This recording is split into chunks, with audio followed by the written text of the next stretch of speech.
Hello, everyone. Welcome to the June 9th, 2026 Youth and Education Committee. My name is Fernando Alvarez. I am the Vice Chair of the committee. This meeting is being called to order at 6:37 p.m. And tonight we're joined by Community Associate Marlene Pierre, Staff Liaison to our committee. To conduct an efficient meeting, let's observe a few ground rules. No one may speak until granted the floor. CB11 members, if you have a question about board business or wish to make a motion, please raise your hand and wait to be recognized. To raise your hand through Zoom, click the participants icon and you will find the raise hand function there. Members should not engage in a back and forth discussion. The chair will recognize the next person to speak. Please keep your questions and comments brief and on topic to the discussion. Members of the public, if you have a question or comment about the subjects on the agenda, please raise your hand through Zoom. Wait to be recognized. We will now take attendance by roll call. Fernando Alvarez. Present.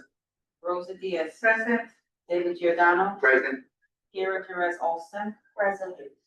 James Kent. Absent. Malik McCullough. Absent. Jennifer Meyer. Present. Chair. Tanya Phelps. Is absent. Asher Rodriguez, running late. Running late. Russell Schuler Present. and Loretta So.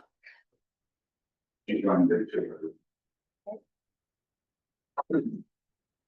I have Denbury High's president, and there is a forum. Thank you. The agenda for tonight's meeting was distributed ahead of time by the board office and was posted online. If there's no objection, we will adopt the agenda as stated. Committee members, if you object to adopting the agenda, you may raise your hand through Zoom.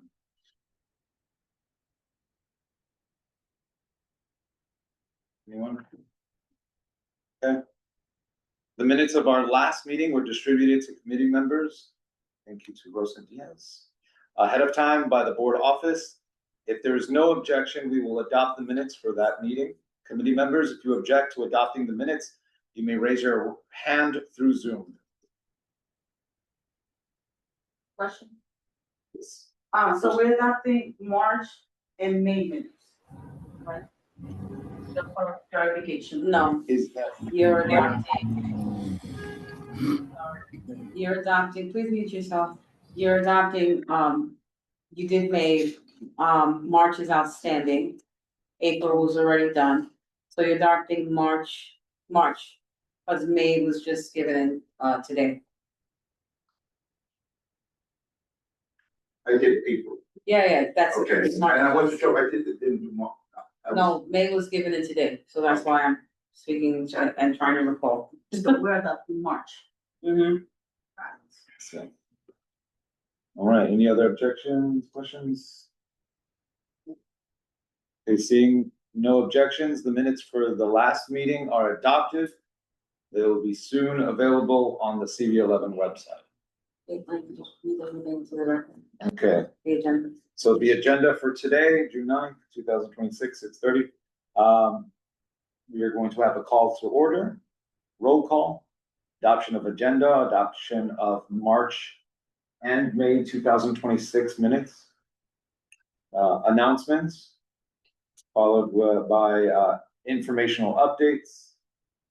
We have our city agency partners, the Department of Education, Community Education Council, CEC4 and CEC5, Manhattan High School President's Council, and the District Attorney's Office. We have youth and education advocacy groups, followed by presentations and discussions.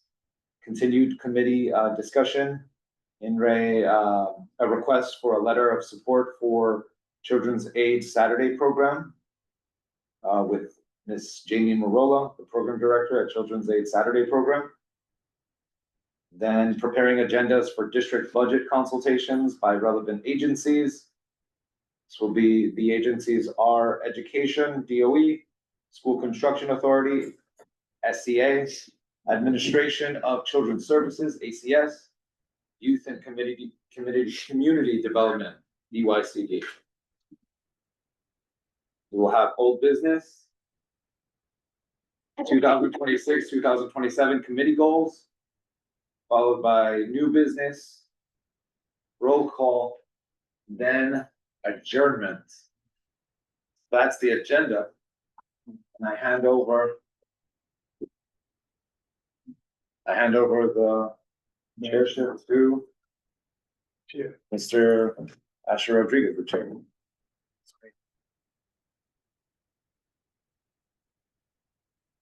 Right. I just want to All right. announcements. All right, any announcements? Yes. David?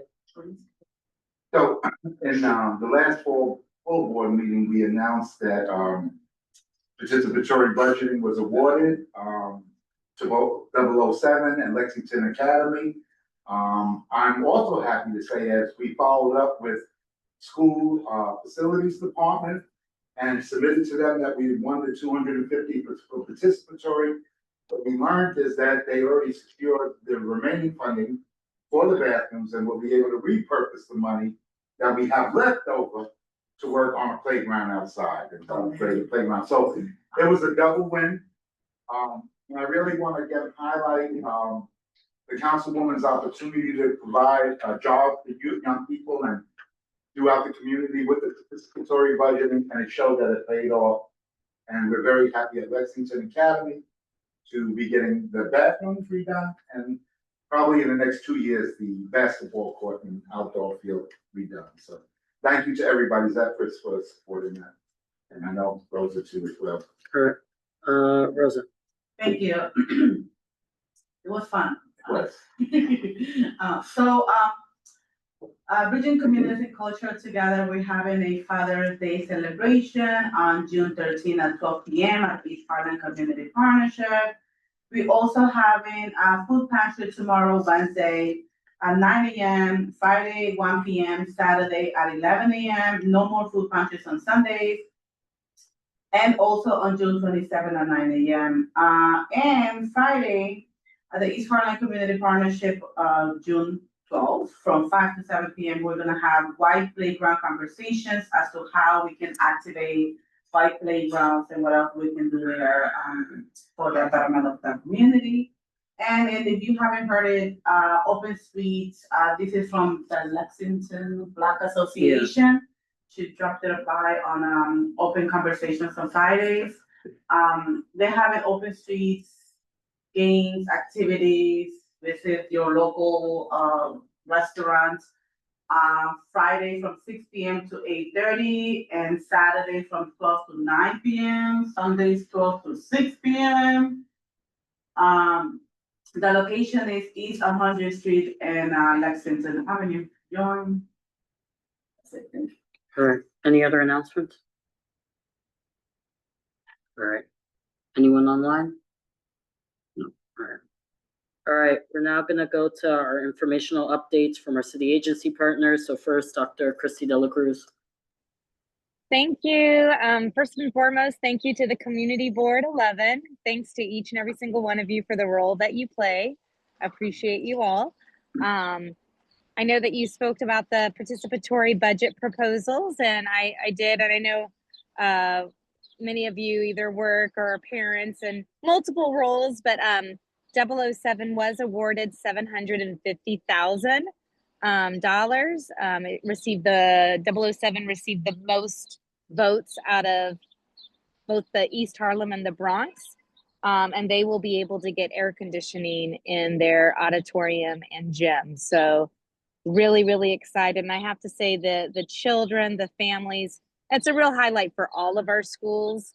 So I just want to say I'm so proud of our East Harlem schools and the Bronx as well, but I don't supervise them. But I know that the councilwoman shared that we were number 2 in the entire city for the highest voter participation. So I say that because that's a real highlight. I remember when I came into the district, we had low voter turnout.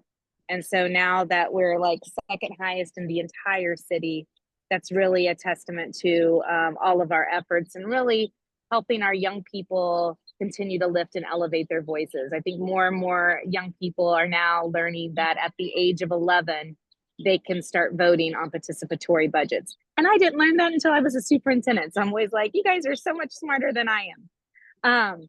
So I want to just, and I also want to thank Community Board 11 with our Second Avenue MTA, Second Avenue subway. I know that this is something that's really impacting the community in all different kinds of ways.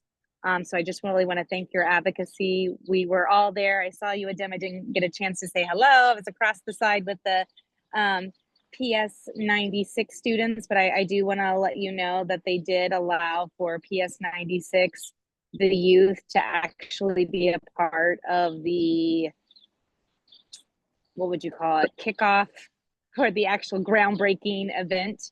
And it is my understanding that the youth will also be able to have a voice in the naming of the subway stations and to be able to continue to be a part of it.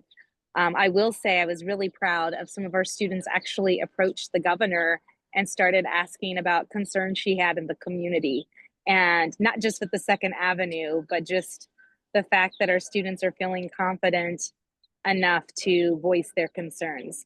I do want to share with you, because it is in the news, that budgets should be released next week. Our schools are going to be held harmless again, which should make a lot of people happy as far as they will not be able to have a budget less than what they had last year. But that does not mean that we can just not continue with recruitment and retainment. I am also, just to share, we've had 3 charter schools close in the district. So the number of, in the district planning committees, we call them shares, but the number of young people in East Harlem is there's less people in East Harlem. I'm just naming it for everyone. There's less young people in East Harlem. And even now, 50% of our students around there, it fluctuates, come from East Harlem. The rest of our students come typically from South Bronx or Central Harlem. This Thursday, we have our Years of Service celebration. I can also send over to you, I'll send over to the community board if you would like. I have a spreadsheet of all of our proms and graduations for the entire district. You are always welcome to join, whenever you are available to join any of our schools. And we love our partnership with Community Board 11. So we do have the dates for all of those events. It's a busy time of the year. Closing down one year, planning for another year. Tomorrow, and I know you have the CEC announcements, I will have a more robust presentation. It's our internet. Yep. And then the other thing I'm sorry, just want. I'm sorry, can you just repeat like the last 30 seconds of what you said, because our internet cut out. Oh, sorry, the last 30 seconds about the CEC or with projects and graduations? The prom. Proms. Oh, I have a list of the graduation dates and the proms. Proms, I wouldn't say go to visit the proms, but the graduations, I think it's great to get more presence for the Community Board 11. I think more people in the community need to know about the importance of our community boards.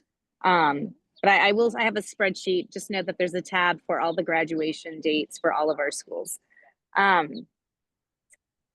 The other thing that I wanted to just lift, all of our schools, and this is really important, and I hope you can message this to everyone, all of our schools are open through the summer.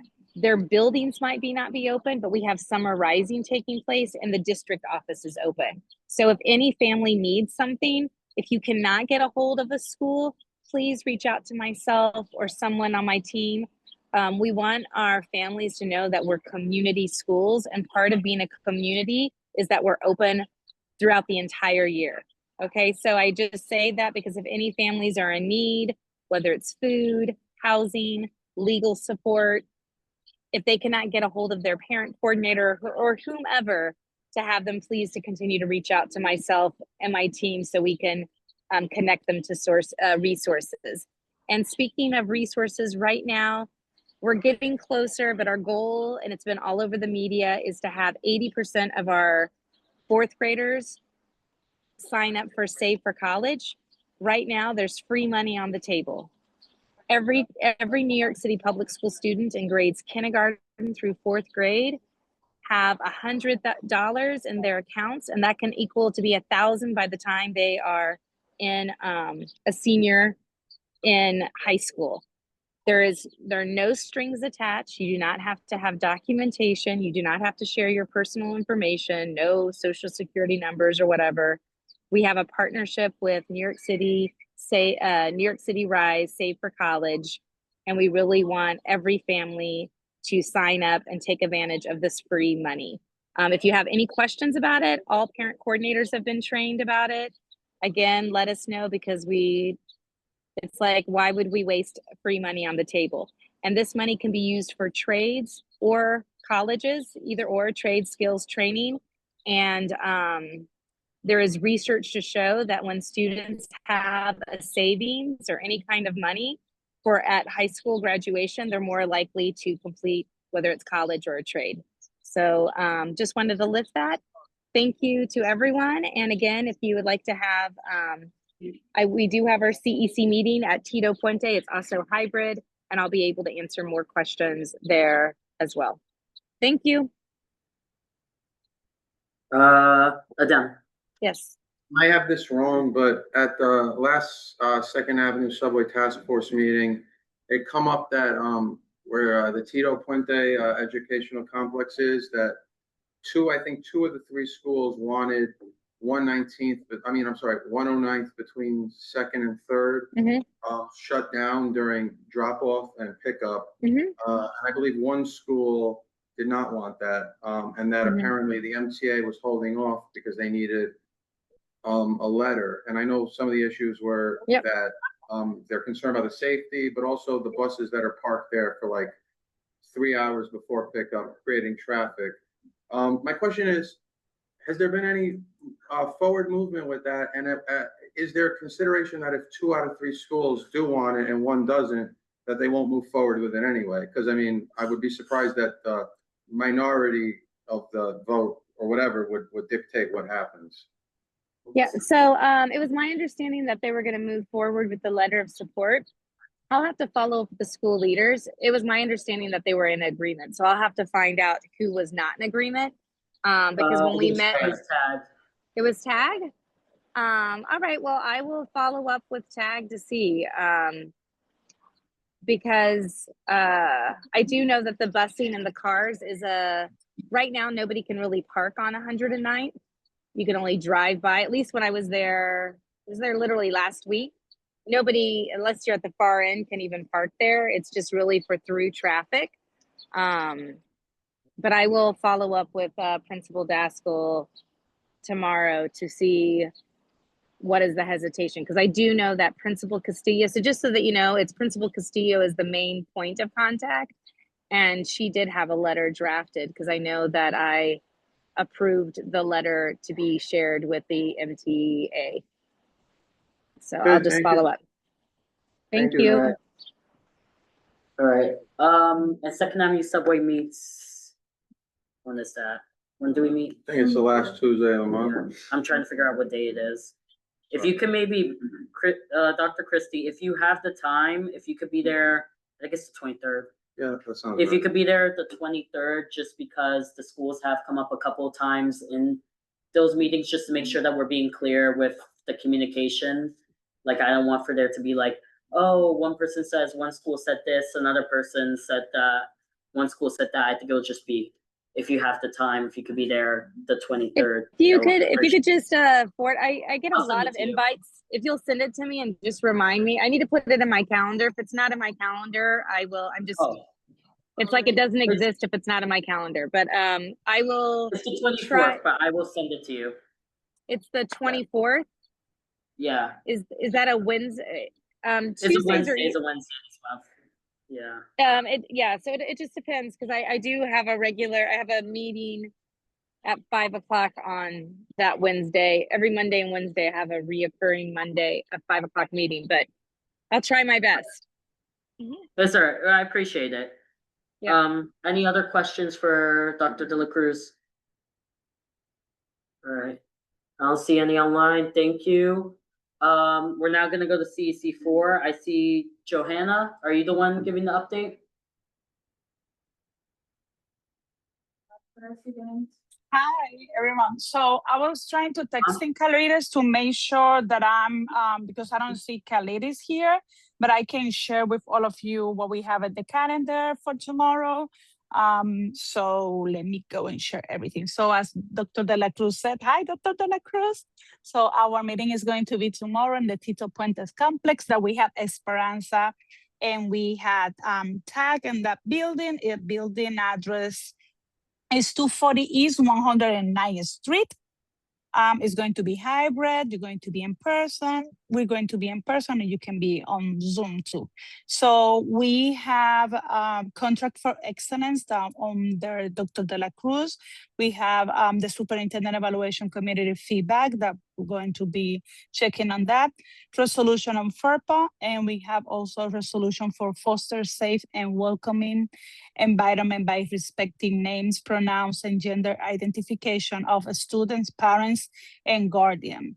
So then later we're going to have the report for Dr. De La Cruz. We're going to have the CDC president report, and so far questions in general. It's going to be tomorrow. Let me check if I can share the flyer on the chat. I think that I can. If not, I'm going to send it. And so far it's just that. All right. Do we know, I don't know if this is, they're usually there. Will the principals of TAG and Esperanza be there? The Esperanza principal is always there. She, Okay. you know, our meetings are always extended. So that's up to them to stay on. But it's of course extra. We know our principals are going all the time above and beyond.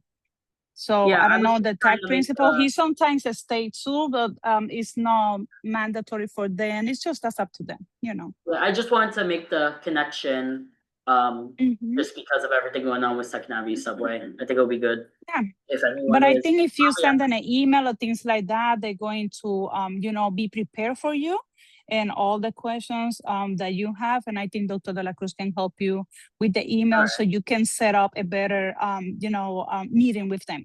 So you And have. yes, yeah, no, absolutely. Go ahead, De La Cruz. Oh, no, I'm sorry, It's Joanna. more- No, I was just it's gonna more say. so- I was just gonna say though, I would appreciate, like, I think it's better. There's a lot of moving parts, and when it comes to the Second Avenue, just how you mentioned, I really think we need to, and I'm gonna talk to the principals about it, about being on the same page versus having all the different voices. Yeah, that And was then for also, recently. Yeah. yes, and then also the other thing is sometimes people can ask a question. Principal Daskell might be sharing what his parents are saying, not necessarily. I just want to be clear. There's a difference between what are his views and what are the views of his parent body and community. So I will make sure that I connect with them tomorrow, but I cannot guarantee that they will stay the entire time. But typically speaking, they are always there to help with setup. And then usually I encourage them to go home because I know they have to get up really early the next morning. So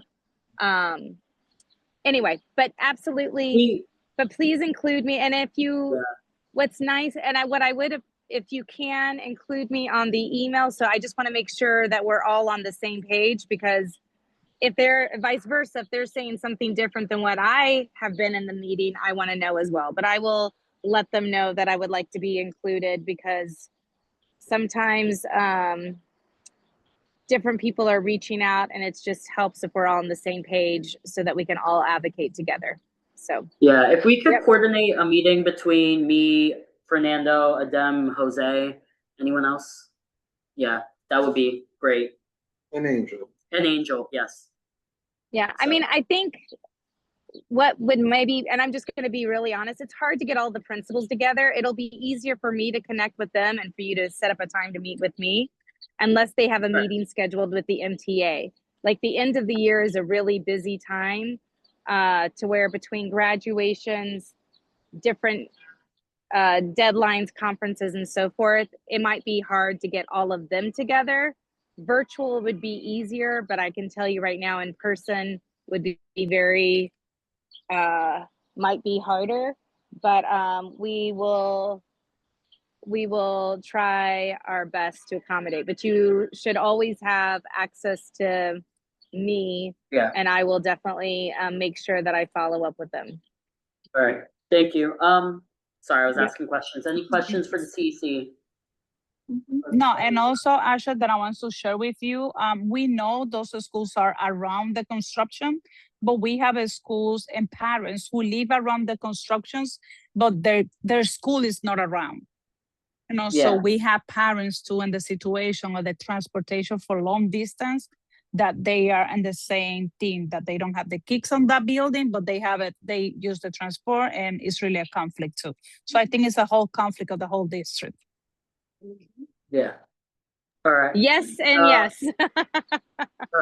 Malik, I just wanted to ask, Dr. Christie, is there any time that you meet with the principals, like throughout the year, or like one time? Yeah, so I mean, so I think that's a great question. Yes, I have principals conference, but it's important for everyone to know that with unions and contracts, I only get 1 day for myself. There's only 1 day that I can pull them out of a building per their contract. And so I do have dates scheduled. I have to give them advance notice. Like there's a lot of, I have to follow guidelines for all of the different unions that I support, but I do meet with them once a month. And if there are things that you would like, I mean, if, I think she's still. oh, yeah, no, I'm here. No, it's fine. If there's a question, if there's things that you're wanting feedback from, or we different cut things, out yeah. for like a minute. Oh, sorry. So could you just repeat the past minute of what you said? We're having a little bit of Wi-Fi problems. About you only having the I'm principals sorry. once a month. I can only have principals out of the building once a month. I do have a professional arc of learning, so a lot of those meetings, they're pretty full with content that has to be covered already. However, I do meet with them once a month. Everything else cannot be mandated. So like everything, any other meetings are voluntary, because I cannot technically pull them out of their building unless it's once a month. And then there are certain months of the year that I cannot pull them out of their buildings. So those are just some rules and guidelines. But if there I are do have a questions, suggestion. I do have a suggestion, because this construction is going to be for a few more years. What about CB11, even on the schedule an appointment on the summer, or maybe for next school year, CB11 visit all our schools, the 23 schools that we have on the district, and have the feedback of the construction. It's going to be more easy if you go on and have a conversation with the principal, that have all the principals together in one place for you. It's just a suggestion that I don't even know if it can be able. We have spoken about that in the past. I'm willing to re-entertain that conversation. However, people work during the day, and a lot of the times, like Dr. Christie said, she can't mandate people to stay after. That's the big conflict with people. But I will tell you that, I mean, I can definitely, I do know my schools well, and I do know the feedback of the principals very well, and I can definitely get you that information, and or whether it's a survey and so forth. I can tell you most of the concerns when it comes to noise, pollution, air quality, traffic, buses. It's the same patterns for all of the schools. I will just, I mean, I can tell you what it is. When the school leaders have been, even before the Second Avenue started, I can tell you that Hector was having meetings with the principals and with myself to plan and prepare which hours and so forth. I could forward the email of I'd have to find the recap email when we met with Hector and his team with all of the leaders, because this was a concern. I don't have the date. I should have the date, but we did meet all together so that we could be on the same page and have the request, which is where that letter of support came from. But then sometimes when we're in a meeting, people can change their mind after the meeting, right? So when we were in the meeting, everyone agreed about the letter of support. And then afterwards, now I'm hearing that one of the schools was concerned about closing down the whole street. I just want to name that so far, and Frances Castillo, she even said in the meeting, and I do want to acknowledge that so far, Hector Santana and his team has been very responsive to all of our requests. They have put up signs when we've asked for them to put up signs. I will tell you that people in the community have taken down the signs. I have worked with the 2-3, I've worked with the 2-5, but I am not a police officer. So I just want you to know that, like, that's been one of the issues, is that the MTA has put up signs, but people are not adhering to it. We have requested more presence with the youth community officers. They have assured us that they will be there as much as possible, but when there's an emergency, they cannot be there if there is another emergency that supersedes it. All of the construction that's taking place right now that's really jamming things up on the 109 corridor is because they did not finish what they were supposed to finish on the 2nd Avenue side. Once that gets done, it'll alleviate a lot of the problems. They're supposed to be done by July. So hopefully with that big, with how the street is blocked off and all of the big, what's impacting that 109 corridor the most is supposed to be alleviated by the end of the summer. That is what we were told. They have given us more, I can't flag people, pedestrian. Like, I will say that they were supposed to, I don't know where they are. We asked them to do another shift if possible in the night, because 109, it's only schools. There aren't a lot of residents there, but we have to be mindful of the residents. We can't have people working too late in the night if it's going to impact residents and their sleeping. So those are ongoing conversations, but I will say, because I do want to be fair both ways, that Principal Castillo, who is the main point with Hector, says that they have been very responsive whenever they have reached out with their concerns, and that these are, they gave them the testing dates. They've given them as much as possible, but we also have to continue with the work. But if we wanted to schedule time, if you guys give me a date and a time that's virtual, I can probably get them together. I mean, we have really great leaders,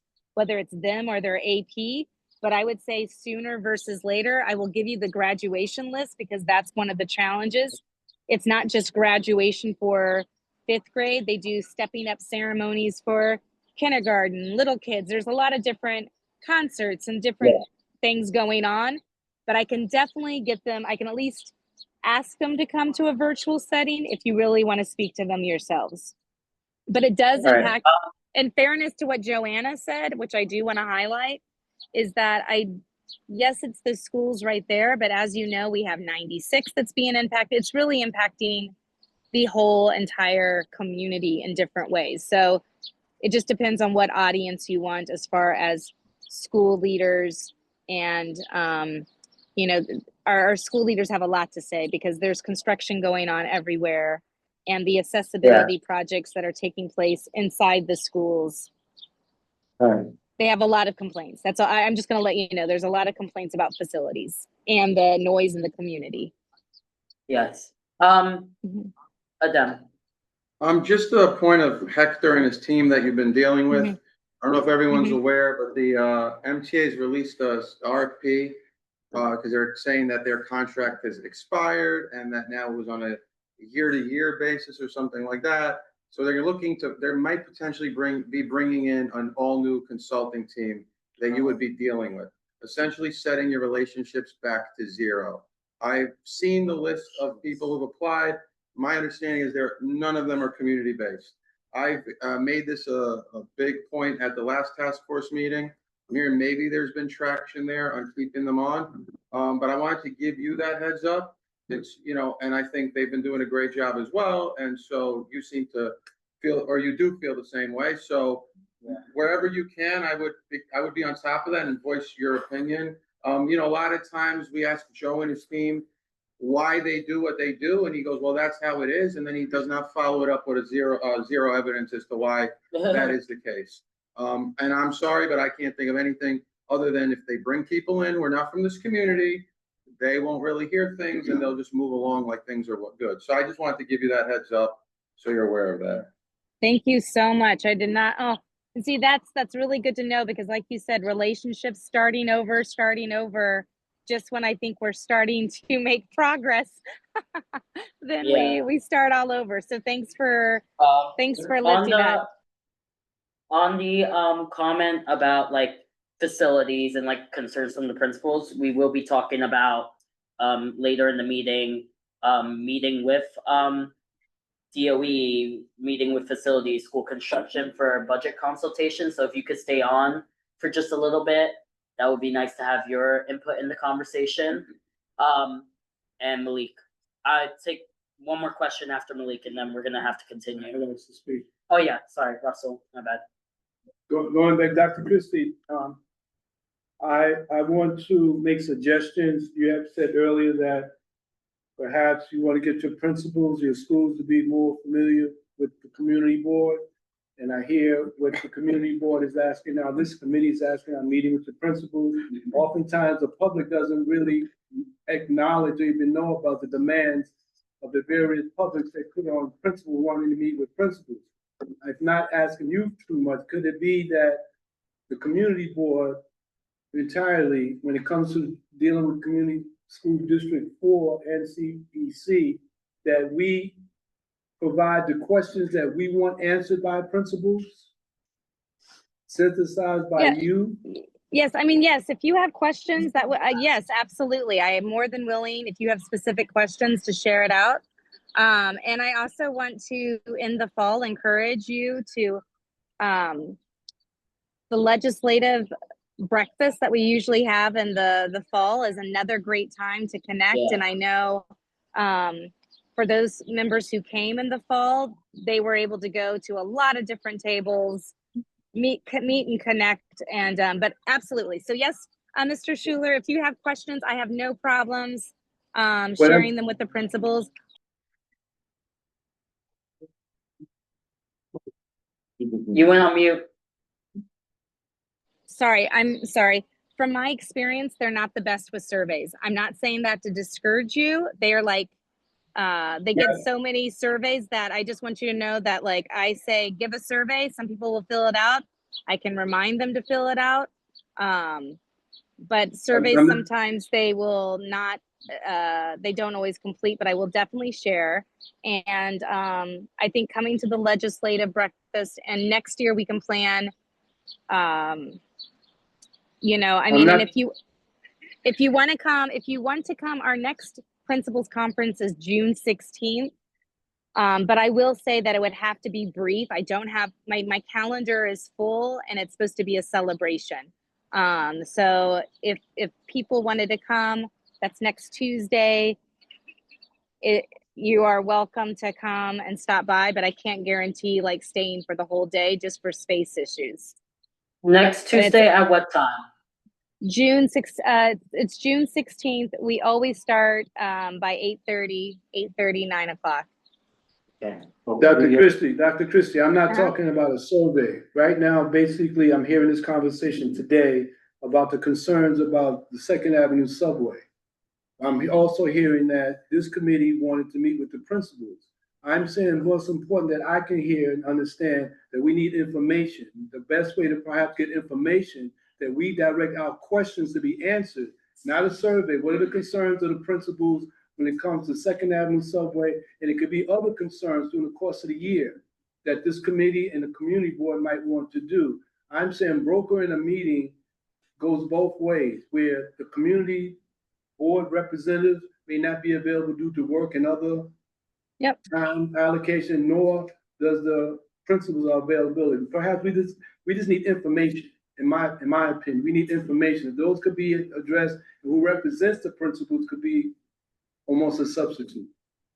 Sorry for interrupt, but sorry, Dr. De La Cruz. So on the point of view that you're pointing, I do suggest that more than going on the principal, because the principal is going to have a point of view that a few parents come and share with them.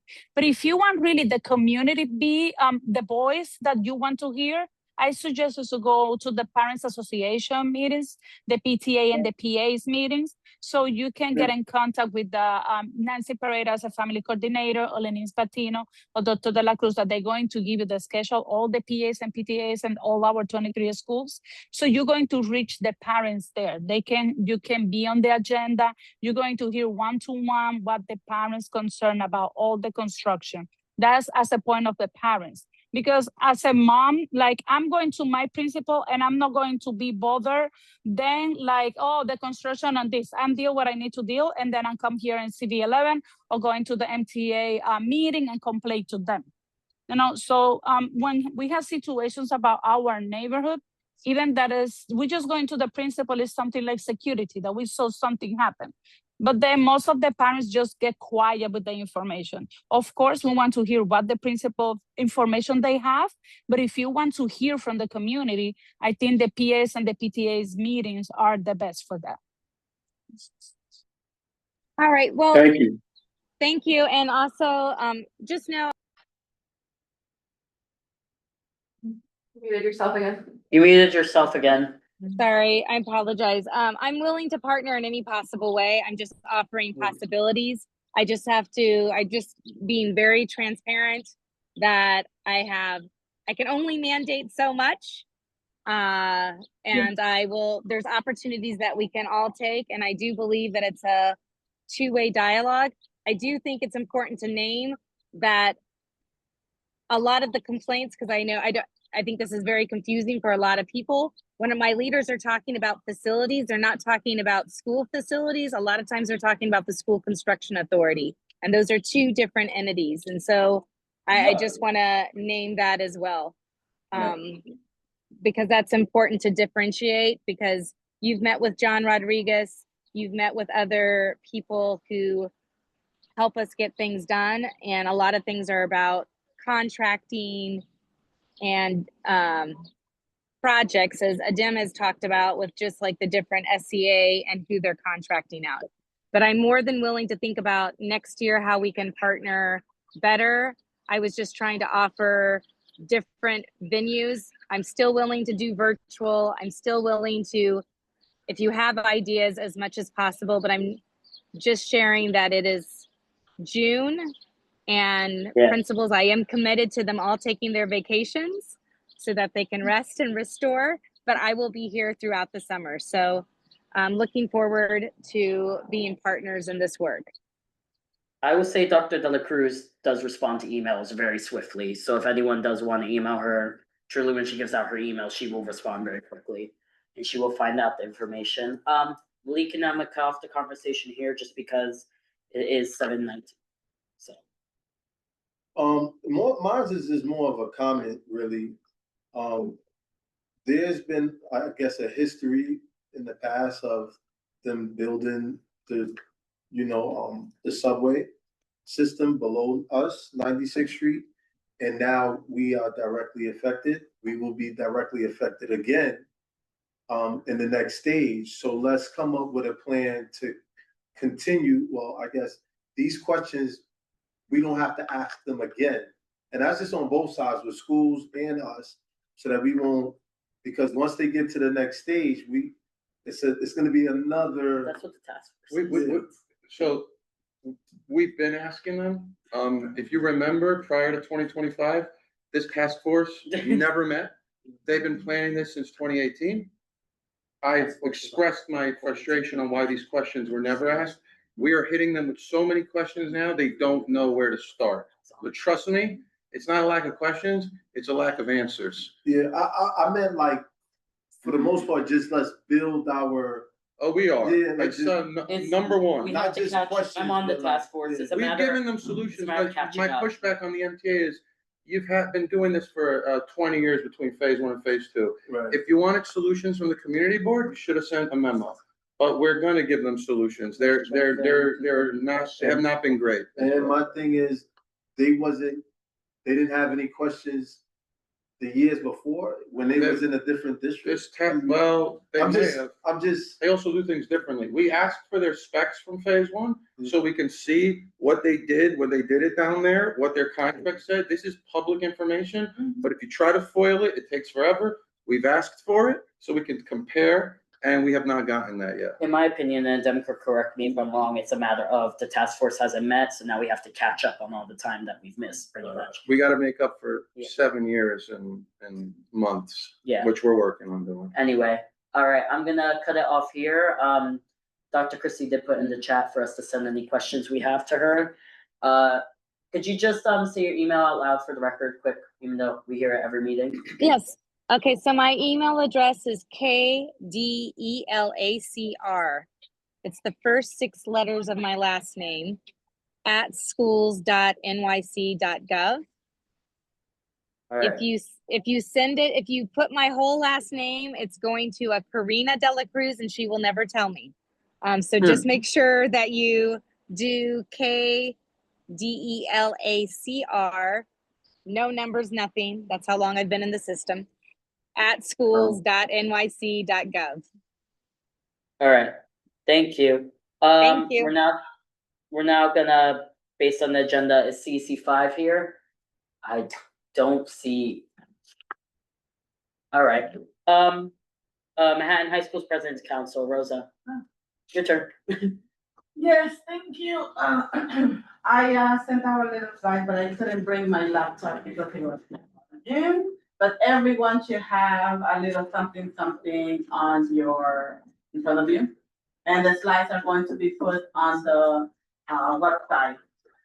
So currently we are concentrating on supporting all PTA elections. There's a lot of confusion, a lot of people that are new, especially to following the guidance with regards to the chancellor's regulation 8660. And parent coordinators are giving Manhattan High School President's Council a ring, like literally every week. Our last meeting for the school year is June 22nd at 7 p.m. And we will be having our elections on the same day at 7:45 p.m. with obviously a different link for the presidents of Manhattan High Schools only. We're also going to be hosting a couple of trainings with regards to bylaws, elections, what are the roles and responsibilities of the president, recording secretary, and treasurer. And we will be presenting at the Citywide Council on High Schools on July 8th. That is, again, public records. Everyone is welcome to join. And if you go to the next slide, I put all the Manhattan High School superintendent, including Dr. De La Cruz, Gary Bideman's email, and the 2 high schools that he has on District 4.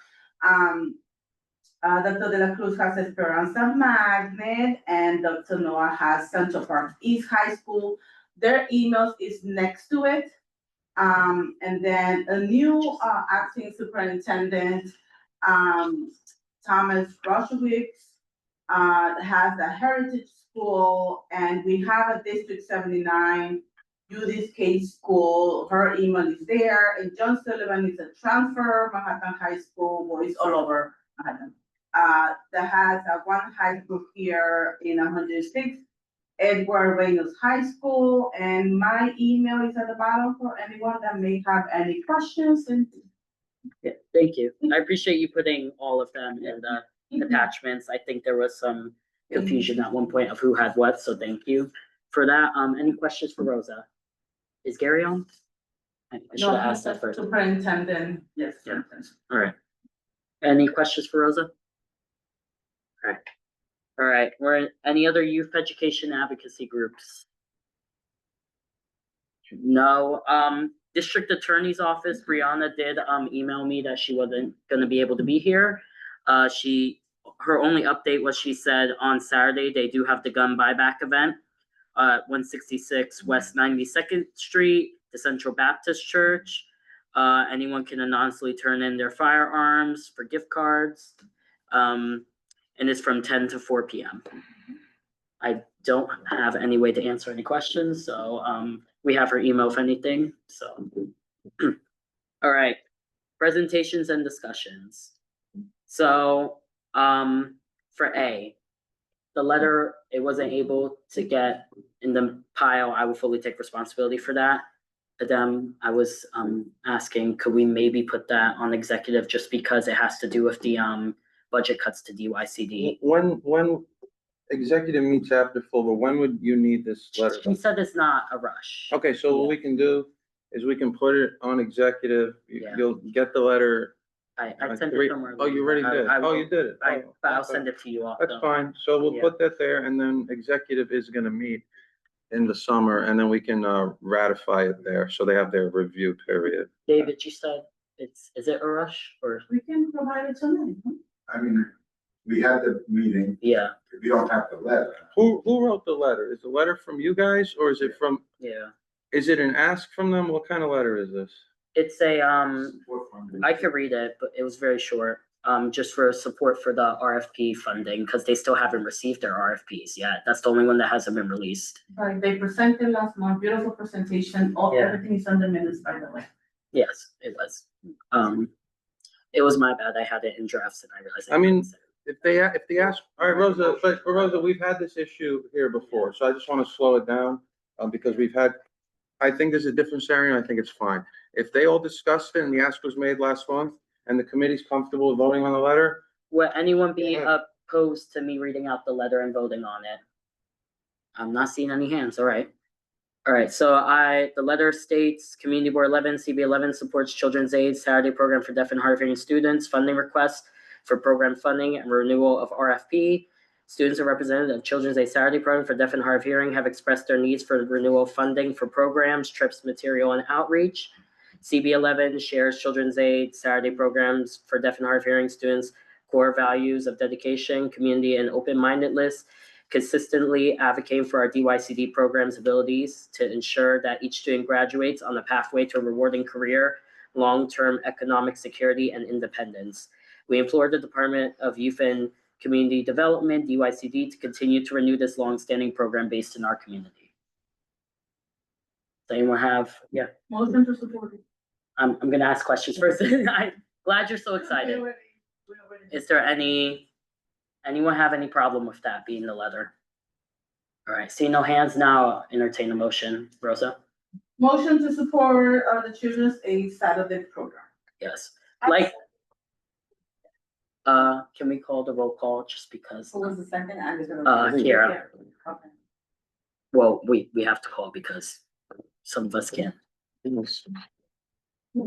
Fernando Alvarez, Yes. Rose Diaz. Yes. David Giordano, Present, not voting. Kiera Direct Olmsted, Yes. James Kemp, Yes. Maria Paula, Because you work for them. Yes. Yes. Jennifer Meyer, Yes. Tanya Phelps, absent, Ashley Rodriguez, Present, not voting. Russell Shore, Yes. and Loretta Self. Actually, I don't know if I said anything. Yeah, go ahead. Rosa and everybody, this is an easy one. No one's gonna vote no to this. The problem is, I'm not gonna be at every meeting, and so we've made it very clear what Yeah. we were asking for. I'm not blaming you, Asher. The problem is, yes, there are easy ones like this, but there are ones that they're not easy. Just because they came and they presented and one person writes a letter and no one had time to talk about it or ask questions, then that does present a challenge. So then where do you draw the line? Who decides what barometer by which we judge the need to review a letter? So that's why sometimes we have to slow down and think about it, because this is easy, but then the next time, who says it's hard? So that's why the letters should be done, and they don't have to always be done by the chair or the vice chair. Everyone at this table is capable of helping to write. Sending a letter Yep, and so that's the reason that it's in place, not to be difficult. just clarification, send the letter to be put on the agenda. Well, you know- Yeah, Yeah, just like, give Yeah. people a few days Yeah. to read it and ask a question. And it actually benefits the person writing the letter because then you don't have to have that too much of a debate at the table in those tricky situations. And I would just add that more important, that full board, who's not part of these committee meetings, get the letter ahead of time, so that they have time to process it. Well, that's even, yeah. Yeah, that one is like- that point. Abstain. Anyway, all right, so it is now 7:31. I wanna be mindful of time. This next part, I would like to start it off by saying we have been speaking about this for like 2 months. I just wanna know what questions y'all would like for us to bring to DYCD because we do not, not just DYCD, all the agencies, because I do not, we need to send them ahead of time. It's better to, well, I was told by Angels, it's better to have talking points beforehand than just showing up and asking questions. We're more likely to get better responses. So, I'm gonna go by agency. And I would like for y'all to talk slow so I can write down what you're saying. You pass me a pen? So we're gonna start with DOE.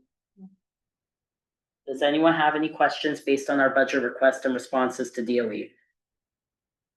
Would it be possible for us to pull up a copy of their budget, just in case anybody wants to inspire that? I- Let me just add that, Did Sage, one second. Yeah. Asher, did Sage send you a separate email like he did the other chairs? No, Did you not see the email? I checked this morning. He did not send me anything. Yeah. I'll check again. I'm 99% sure he did not send me anything. Jason. and I would just say that we've been more successful. My phone is in not hearing dying. our capital, budget requests, because they working on both of those and we're satisfied. My phone is not loading. And those were on for a couple of years, so we have to think of what would be the next capital we would really work to advocate for, and maybe that's Let me one of the questions we could work on asking Dr. Christie. Is, which schools again are in most need? let's see. And the way that we ask the question too, it makes a total Yeah, difference. well, I think we need to have, invite back both school construction authority, as Dr. Christie saying, separate from the school facilities teams, because they are different and they address different capital projects and needs in school. And it would be beneficial if we can partner with the CEC, because in Yes. January, we do the what do you call it? They do that as of the The principals, right, their The facilities. top schools that are in most need, and then we're able to say, okay, we're gonna back those five. And then you want to invite those principals in. Definitely. I'm sorry, we are all fighting with this Wi-Fi tonight. I have a question. Go ahead. Is it possible to add? I honestly don't know the answer to this, but is it possible to add photographs? For specific budget requests? Like the bathrooms, I remember showing, we had legislative breakfast, showing them the bathrooms. The kids also took, yeah. Yeah, I mean, we didn't have to present because we did the No, money. I know, but I'm saying. But that was part of the Yeah. presentation we were gonna do, was show which bathrooms were redone, and then. But that's just an example, like Right. all the other requests, is it, I think, are you asking, can we send, like, to them? Can it be part of the request? Could it be a part of our Like an request Yes. to, To The anyone city. who's department. right. So that's what I want y'all to understand, because that's what I thought when Correct, you were correct, saying. that is what I'm saying. Yeah, now I- He's not, yeah, he's Yeah. saying, can we send pictures so that they can see That's what something we're. Angel. All right. Follow up in a borough, Yeah, residents. Well, I'm gonna do yeah, this, I'm yeah, gonna share and all when they the have these videos. consultations, they're gonna I'm gonna come, send have the the email. pictures for them then too. Screen share with As you bring you, these share things the up. email, Sage. I'm just gonna. So we can. So the answer is, I don't think, Well, not, yes and no. Yes and no. I think he's saying we can't put it within the budget, but when we have the consultations. Right. They can bring the pictures to them, So we got like a shared folder on our Google Drive. or- whatever. I think, Anytime, you just have a pen, a folder, and, these are some of our concerns, these are some of the Yeah. facility needs in our community. PowerPoint presentation, this is what we Oh. need now. I guess what you're making. Yeah, Yeah. it sounds like Rosa's volunteering to do that. She'll do it. I know she would, that's why I said it. It sounds like Rosa is the one doing it. already. Alright, Sure, okay. I'm just gonna pull what I sent All you right. guys and check in March. alright. Um. ba, ba, ba, ba. I have a question. Yes, When it comes to these schools, are the schools that are left out, are they actually participating in the process at all? Because it seems like those that are knowledgeable about participation, principals and whomever. you saying like the participatory budgeting, is that what you're, Everything. everything? Anything, I will, anything that a yes. school is left out. I will say what I've been told and what I've seen, at least from some of the principals, is they have been told about all of this. It's just a matter of which ones necessarily take advantage of the opportunity. That's, I'm asking who responds to it, who's in the process. I would. I think Dr. it would be Christie better- has- It would be better for us to understand on fair distribution of resources. Can On a I, competitive level, that if we knew that we have 23 schools, that 23 schools applied and 7 got funded, as opposed to 7 got funded and 7 applied. I'm, can I just ask for clarity? for what- yeah, I was about to ask for clarity I also. don't. I I'm don't trying to make sure I'm understand understanding your- what he's I saying. don't understand your question, so I'm trying to understand. So I think, I hear, Well, let me work, let me. alright, go ahead, Russell.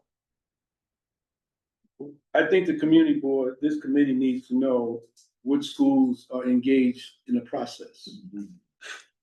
And so we could see the outcomes based on need, based on who went, based on all the information we have. I think we should know who's participating on the school level. When we talk about anything with the Department of Education and we are saying as a priority. Alright, Dr. Christie, you had something to say in response to that? I mean, no, I was just saying that all of our schools have, so every school has different needs. So I just want to be clear, like we do have schools where they already have AC in all of their public spaces and they have the technology they need. So some schools might not be on here because they have what they need. All schools have been afforded the opportunity. I have provided in the past, and I think the community board recently met with John Rodriguez to see where we are with projects, because some schools are in the process of upgrades and so forth. We as a community, when I say we, I know in partnership with everyone here in different aspects, have really been advocating for our summer rising sites for years, or at least for the 6 years I've been here. We've been advocating for ACs in public spaces and for bathroom upgrades for as long as I've been here. So I just want to, and I know that we can't do all of the schools, so we actually prioritized the summer rising sites. I'm glad and I'm proud of the Lexington Academy, because I will say, and I'm not just saying this because I know we have a lot of representation from the Lexington, but the Lexington Academy is one of the facilities that needs the most upgrades. And I'm not just saying this because of who's on the community board. Right now, they do not have any spaces with any public spaces with AC. Yeah, that's what I was saying. They're one of our few schools that don't have that. So I'm more than happy to answer the questions. We do help with grant writing. We do, our facilities are great partners with helping with estimates and projects. It's not a but, it's just and I just want to thank everyone for being partners. But I will tell you that ACs in the public spaces in the summer rising, it's why I always invite the community board, and I will continue to, on our summer rising tour. When we visited one year at Tito Puente and we were in that dance room, I think Rosa, you were there with me. It was so hot that people were like, how can we have our children in these spaces, right? Yeah. But I will tell you, just because we get the money doesn't mean that the repairs and the construction is going to be done overnight. So that's another whole obstacle, which is a whole nother ongoing thing. So sorry, yeah. Asher, but I am here to answer some questions. If I can't also read. Just from the top of my head to answer Russell's, like schools that, and it changes, like Dr. Christie said, every few years based on what the schools need. Like PS7 is another one that they've been very active. River East, they had their playground funded. They were going to, like, correct me if I'm wrong, like every single entity, PS 171. So I think, Russell, from what I'm trying to understand is you want to see how we could get the ones that need help, but also not engaging to get them to engage. Or is that incorrect? In part, if we just have the Yeah, information, invite you. if we just have the You information, would send your panel survey? Okay. So just And- so are we saying that if schools don't have a priority need, that they won't be addressed because the priority needs are the most important? Not necessarily. The problem, and like I always said, is we could reach out to these people, but we don't know what we don't know. It's the main thing. That's what I'm asking. We don't know, and we need to know. Like Dr. Christie did answer, those that are not, that's participating when we know they're participating because they don't submit something because they don't want to do it, or they don't have a need. We know they're participating. But if they have a need and they're not participating, we don't know it, we should know that. That's Yes, what I'm saying the absolutely. exact same thing. Yeah. But I can Yeah. tell you that you have met, I think the best way to get an update on all of the buildings.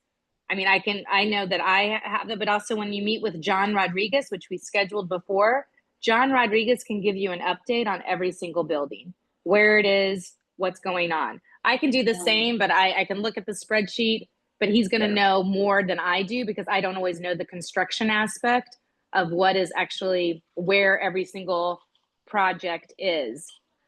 I mean, but I will say that as a district, we have been, at least since I've been here, more of our facilities, every year we're designating a new school for an accessibility project, which is an elevator.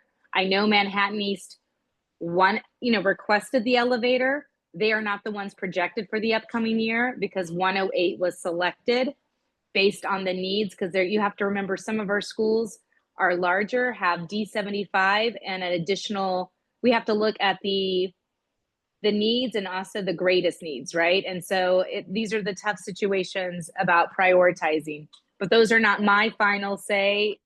It's working together with the community. So yes and yes, but if you have specific questions about specific sites, I can tell you that we know the patterns and trends in most of our schools. And if there's any schools that you're just wondering about, I'm here, I'm on the call, and I can answer them now as well.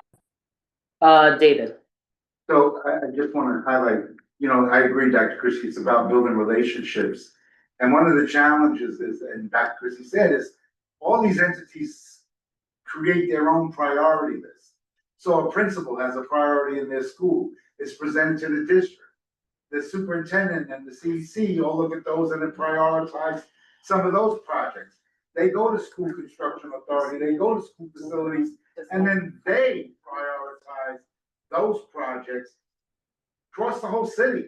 So it is, the best way to do this is to develop the relationships. We've developed it with John and with Joe, and they've had positive turnouts at our schools. And then that's getting them out. John is, it's amazing how they can come into a school and know so many things with so many schools, but it's the relationships we need to build, to advocate, to get things done, and invite principals in. So, and I'll just add this, we need to invite school construction authority back in here. They have not been here for a couple of years. They will come with a list of different priorities than the superintendent and the CC may present, as well as us. Yeah, I spoke to Angel about that. It's a matter of trying to coordinate. Right, so again, one priority and funding may not be, while it's important to us, may not be in the lines to do the next thing. I'm gonna do Fernando, Kiera, and then we really gotta get to like coming up with these questions, because I wasn't trying to spend too much time on this. Quick question for Dr. De La Cruz. Is this something that Nancy can help us with the parent coordinators to reach out to school communities asking for more participation in the district needs surveys? Because being on that committee with Sage, he's really passionate about it, and it really seems like the survey answers are really what fuels this conversation. I know you guys are aware of the school's needs and building needs, But if parents and teachers at the buildings filled out that survey, that information is helpful for us. Which survey are you referencing? I'm curious. Over the summer, we do, a district needs survey. It's like the I would whole- rather, so I think the easiest way, I'm gonna be honest, if it's during the summer and you want this survey to go out, I am your best point because I can send it out via DOE messenger to everybody in the whole district. Oh, wow. Yeah, yeah. So I have Yeah. access to that and I can send it out. So, It's starting.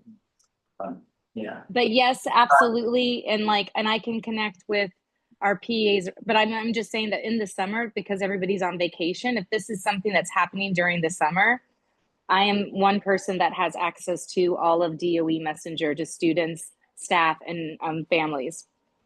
Yeah, just real quick, the district needs survey is something that anybody in our community can fill out.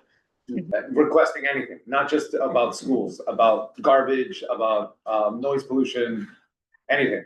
So it's just, but we haven't gotten historically a large turnout. Yep, so we can definitely do that and we can definitely leverage our parent coordinators and Nancy, but I think if it comes from me, we'll definitely make sure it gets done. Absolutely, thank you. Kiara, and then we're gonna go into questions for. Very quickly, and I'm pretty sure Joanne is gonna say the same thing, members of the CEC were designated to schools Yeah. each year. That we have a direct line of contact with, our job is to communicate with principal, communicate with the school body, and take basically take scale after we walk through the school, we canvas, and we actually basically take a vote or measure, right, an assessment of the school. So if you ever were looking for specific data catchment from those schools, it would be best to connect with the CEC liaisons for each school in the district. Very easy admin, that's all. All right, thank you, Kiara. So we're now gonna go to. Okay, so. Who? Joanna. Johanna. Yes, thank you so much, Kara. You Please. took all my words, appreciating. So yes and yes, what Kiara said. We in the CEC every year we put in our place. We emphasize the buildings. This is the excuse that I'm being sharing and receiving in the 5 years that I'm on the CEC. I don't know if that is a real rule, but they told me in one of the meetings that if the school have been fixing something in 5 years, cannot be put in again to fix another thing. Something else that they told me was the buildings. So sometimes they, for example, we have Mosaic Academy, but Mosaic Academy share the building with the District 75 and with charter schools. So if they need, for example, fixing the elevator or things like that, it's not only the school, it's the whole building. The blueprints of the building affecting how all the building is also affecting the construction.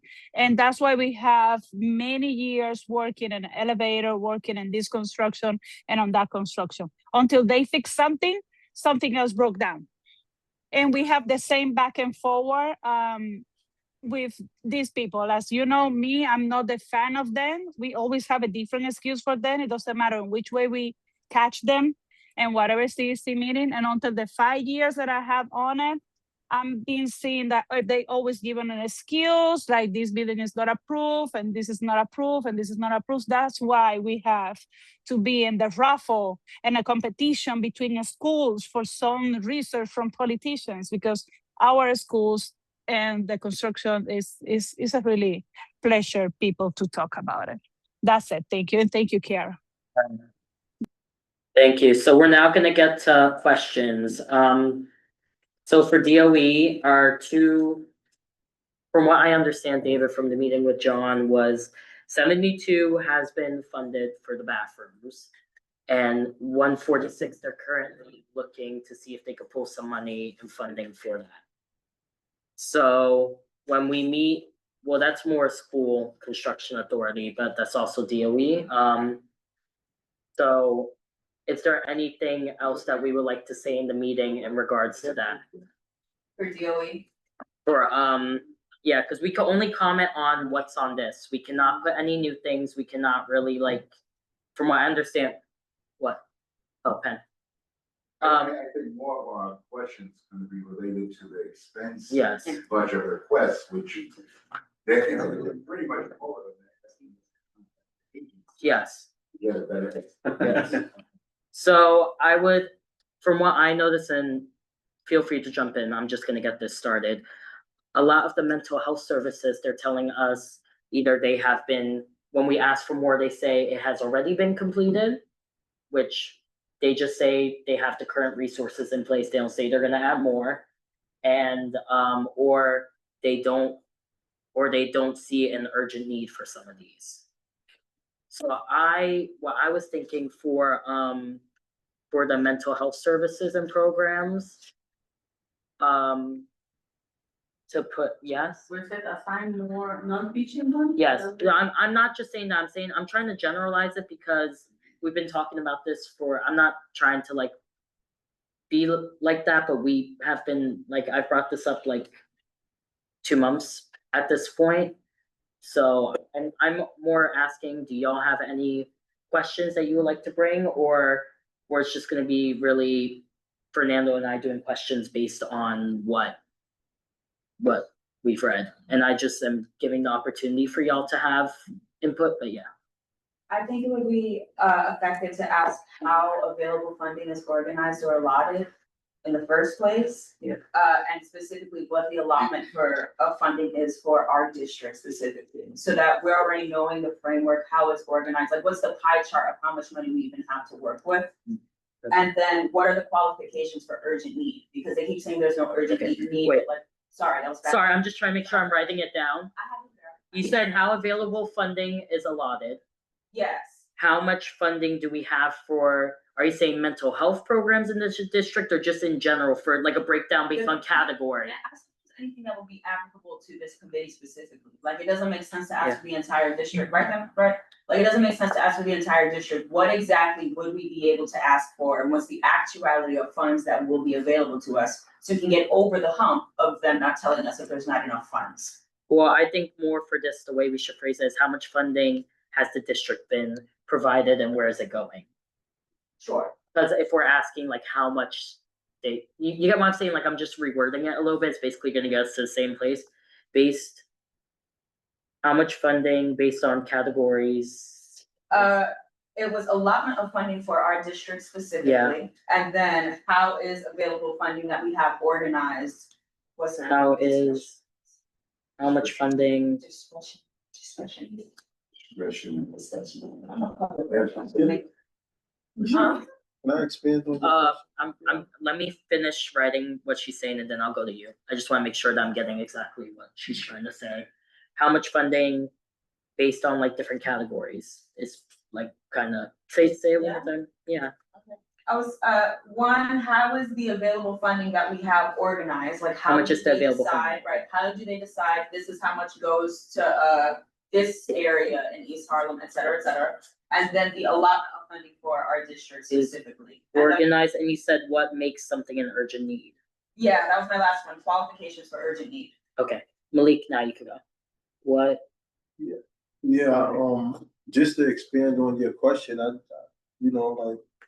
to know what is the budget for all the districts and then how much we get, so that we can know, like, how, I wanna say, disserviced our area is. So I just wanna expand on your question. How but at much least- funding in comparison to other districts we get? Yeah, Okay. And I will be sending like, cause these are very questions, I'll send it, I think it's a good idea for me to send it to each agency, these exact Right, and I would questions. say you have to then say for mental health services. Yeah. Because principals have a lot of control over their budgets, and whether they hire one social worker or two is their determination on their budgets, right? I mean, we would all like to have, but I think that's part of the problem too, there's not enough separate designated money. Yeah. It all gets folded in, right? So then there are choices that gotta be made. I need another teacher more than I need a social worker because I gotta cover that class. depending on the school, it might vary. Something that I also was thinking is, never mind, it's based in other questions, but yeah. Is the bathrooms of PSNU still needed to be here? No, No, that was still on because that was on because it wouldn't be on next year. We take it off. next Like year, again, we're still in the process of what was, yeah. Oh, okay, okay. right? Now, these are the responses to what was. If it didn't get funded, then it still is, I see. Yeah, right? They but don't know it's funded to the project. Okay. yeah, it's literally a matter of like, once something. Take it, yeah.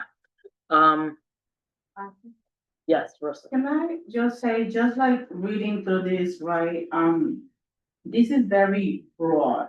Yeah, Cause some, like, it doesn't, for me at least, it doesn't specifically say provide funded to, let's say, PS 72 mental health department specifically give them more funding so they are able to support their specific children. This is just like provide more money in general, you know what I mean? Well, we Maybe can't- for the future, if we're able to like specifically, because what they say here is like, reach out to your local CBO, you know what I mean? That's most of the answer, reach out to your local CBO. This has already been provided, DYCD code 7,000 slot, yada, yada. So maybe if we're able to specifically put it like to specific schools that, or the problem is with the specific David, yeah. So I think. 'Cause he was the liaison before. Asking, there are two ways of asking, right? So. I lost my thought, I'm sorry, but. I want to know. Crazy. So when you're asking for funding, right, we're asking for a pot of money to come into the district, right, or to DOE to offer more of this service, right? Principals can make their own choice. I know, I mean, the Right. SLT, So that's the what? school leadership team. Right, so. But they got no power in terms of getting funding. Well, We need yes, to we get do. the funding in first in order for the schools to Yes, be we able have to a lot of- choose. Yeah. Jen, Yeah, for the DOE ones, it's hard to have anything committed to give us anything, like, it's just like them, so my question is still like everything. But, for some of the ones that are on the last page where they say they already completed it, if we can ask them how they completed it, so what was the difference from year to year if they're claiming that they, yes, because we're asking for an expansion and they're saying they completed it, so they're saying they expanded it. But there are not giving us the Yes. data, like how much money, how many more programs. so for the ones they said are complete, sorry, David, just let me make sure I'm writing stuff down. For the ones they say are completed, and of course, like when we have the meeting, each one will be referenced, I'm just trying to get a framework of how we're asking. For the ones they said they've completed, how have they completed it? Yeah, cause I think only for like one or two do they actually mention. Yeah. And they mentioned 100 additional Yeah, residential beds, and the work, learn and grow, yeah, that's the only thing they talk about actually having increased it. My guess is for the others, they're just saying we completed it because we currently do this, which our ask is to expand it. yeah, that's something that we bring up year after year, David. When they say reach out to your CBOs, if I'm reaching out to a CBO to provide mental health services in the school, the CBO is now charging a fee for service and has to bill insurance or Medicaid. So that's not providing something that people can still get that outside of the school, right? So we're asking for money to be put specifically in to provide social workers or other support Like services. school-based social workers, Right. yeah. Right, so putting it out to a CBO is like, we bring in you, but now you gotta bill for services, I'm not providing free services as a CBO. And when we had, you know, that other agency, they bill. Yeah. And that's a different kind of mental health services, because I'm driven by billing, I'm driven by how many clients I can see. Yeah. Capacity wise, not based on need wise. Dr. De La Cruz said at our last meeting that every school has social services providers. Yeah. Every single school, but is it 5 days a week? Cause I know we share with other schools, or is it? We share counselors. They all have them. Yeah, we share guidance counselors. Yeah, we share guidance We share counselors, guidance counselors, we share social workers, yeah, we share, no, I'm asking. no, we do. They rotate. I'm telling you specifically, even in our specific case, our school, I yes. wasn't talking about our school when I said we, I'm talking about all the schools. I know, but I'm saying all the All schools, the- yes, So perhaps, so when the statement's made, that every school has social workers, every school has guidance counselors. Is it all 5 days a week, No. or is it 2 days? They have One school access. has it 1 day, so access to it, so that's. So maybe we should say, hey, if you're saying there's social workers, In the school, is it for 5 days? a week? yes, can it, like, make the emphasis that it should be 5 days a We week? have one that Right. comes to our school once, that's just my school, and I only know it because I work there, but I'm saying. There's, That's the case in all the other schools. I would say there's a few that it's one, or they even have a guidance counselor 1 day a week come from another school. That's- So I'm saying there's a few, yeah. So, yeah, I mean, I mean, student transitional housing, social worker is edited, right? Yeah. For a specific population. But that's what we're saying, you need more that provide the service than are gonna build for the service. You can get somebody in to build for the service, so long as you provide them $25 clients, The CBO, yeah. right? Yeah. Yeah. But that's a different service, our school parents not necessarily pay for mental health service, right? So we need access to in-school mental health service. Gotcha. I'll take 2 more. Cause when we have these meetings, we also don't wanna overload them with questions to the point that we get very like quick answers. So I'll take 2 more, sir. Well, Okay. you'd send them to them in advance, because Yeah. if they come, they're gonna give you no answers. And to that point, actually, you know, this could be something you do throughout the year. A lot of these questions could be answered. You know, I know we have this process, but you may have specific questions. You could bring the agencies in when they do this and ask them anything you forget. And you don't need all the questions tonight. Get enough to, you know, get a hook on them to bring them in. And then, you know, so we can make a date with them, you know what I mean? Because if we don't have questions, it's hard to get them on. Once you have them on, then you can always Yeah. add more. And I think with DOE, we need to break it up, right? General, school construction authority, and then the facilities team, because as Dr. Christie was clarifying, is they all provide a different piece of the puzzle. Well, that's what I'm planning on doing, like, cause it's gonna be a separate email for each of these entities. Cause school construction is on there, I'm gonna add school facilities. Basically sending these, cause these questions are more what I'm thinking is like a framework of how we're gonna phrase specifically based on the requests that go to that specific agency, if that makes sense. Alright, I'll take, yeah, sorry.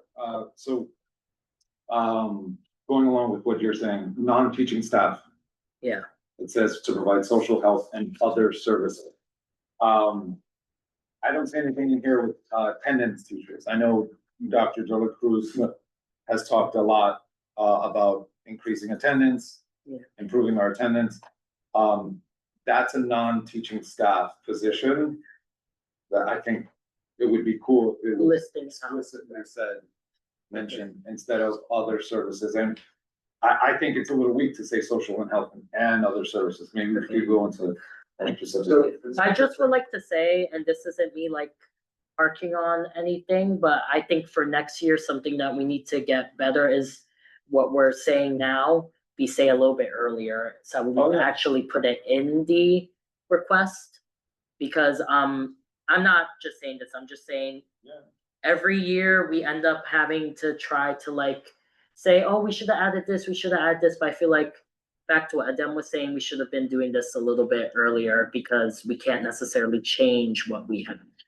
And it's kind of approaching the changing what we already submitted, instead of just answering to the responses. Malik and then David. I was just adding on, but we can move forward, so meaning what he's suggesting, or what, if any one of us suggests something now, and we may not can change it, but we can implement it in September when we start our new budget.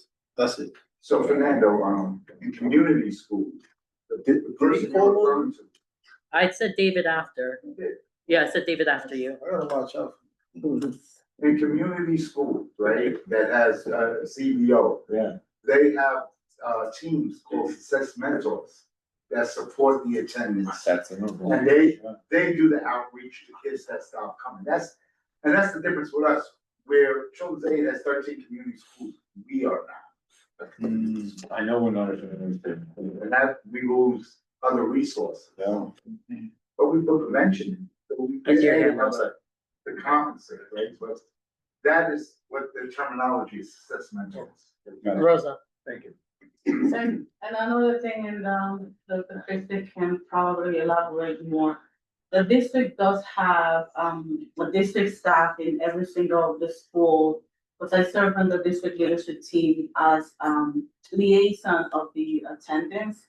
And just so everyone knows, each year, each school has their own allocated amount that they receive for specific items in the you're saying there's a district person in every school building or as a contact? Yes. Okay, sorry. Yeah, I was making sure that was on this. Holding any other position that is given that extra title of liaison. That's cool. but I- support. Yeah, support, yeah. I'm all about. The people district getting holds a more- lot of hats, I know. I'm all about people getting more hats and more titles. believe me. All right. Like, if the work gets done, that's all I care. All right, I am gonna, is there any, I see Kiara's hand. Okay. Yeah, sorry, yeah, you good. Okay, I would love for you guys to get as close as possible as asking what is the actual framework linguistically for the most success to get budgets passed? Like, Yeah. do we need to put data? What is like realistically, what is the outline and framework of what we need to write and what needs to be laid out? Yeah. Cause that's something that I also noticed on the budget. I don't remember who it was, but one of the other committees, maybe land use, but they included data in their budget requests and a lot of their I think human stuff got, services did also.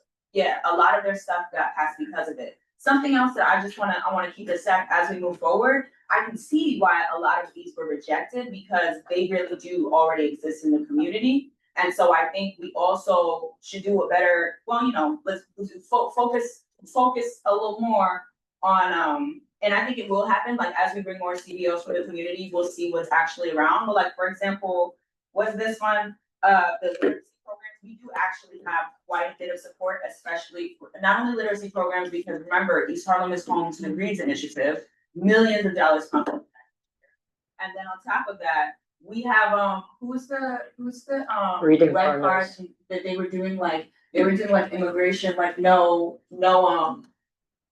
they did like La Marqueta, Yeah. you know what I'm talking about. That was for the, I think, the assemblyman's office or someone's No, borough it's president. a CBO, that was doing like red card prep, the whole entire. We have a bunch, yeah. Yeah, We also have reading partners and stuff, so they're under the Reads Initiative, so the Reads Initiative is Reading Partners, Literacy Inc. Family Connectors, and then what's the one for babies? That starts with an N. I digress, but they're all under the same blanket. And East Harlem is literally home to it. They get millions of dollars for this initiative each year, so that don't even need to be on budget next year. alright. Alright, so is there any other things that we would like to add? These are gonna be happening over the summer, so you could send me an email if anything crosses anyone's mind after this. Yeah, and I will be letting everyone know once Fernando and I finalize when we will be in those meetings, because we have to coordinate it with Sage and with them and Jose. Yes, Rosa? Maybe for next year, technology support for families. And I see that it says immigrant and immigrant families request, but specifically like clothing, like more resources when it comes Yeah. to. And maybe we've done this in the past, we've worked with human services to double up on some of the requests, so we hit all the agencies. So maybe also with parks, we've done it, so maybe we have people on this committee, those are usually the three that mostly overlap. So we have people on this committee who are on all three, so maybe yeah. So I'm gonna, yes, Quick. A real question. Quick. yes. One, what did you guys ask ACS for? Cause I didn't see it on the budget. And, okay, that was my first question. I'm trying to remember, but which number? They are numbers. Yeah, I don't see them. I only see DYCD and DOE. We did not ask ACS for anything. Okay, I think that fell under human services. but we could. We Technically, we could. could, yes. Okay, We haven't done it in the past because that's mostly human services that have done it, but you know, for next year, of course, we can. Which leads to my next question, which is I wonder if, next year, would it be possible for you guys to, every single agenda, a part of this, is like some aspect of this is covered? Yes, we've spoken about it during executive, so it's gonna be on it next year.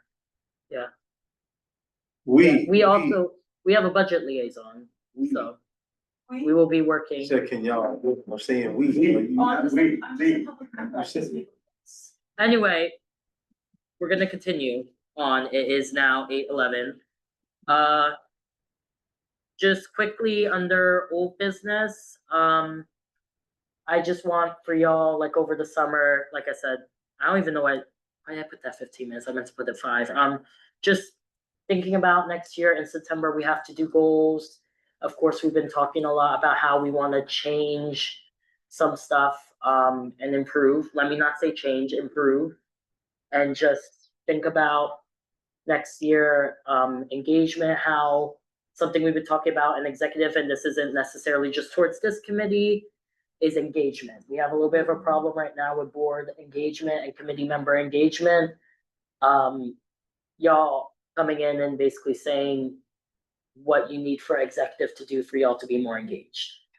And like I said, this is a very general, like this is, Well, could you expand on engagement?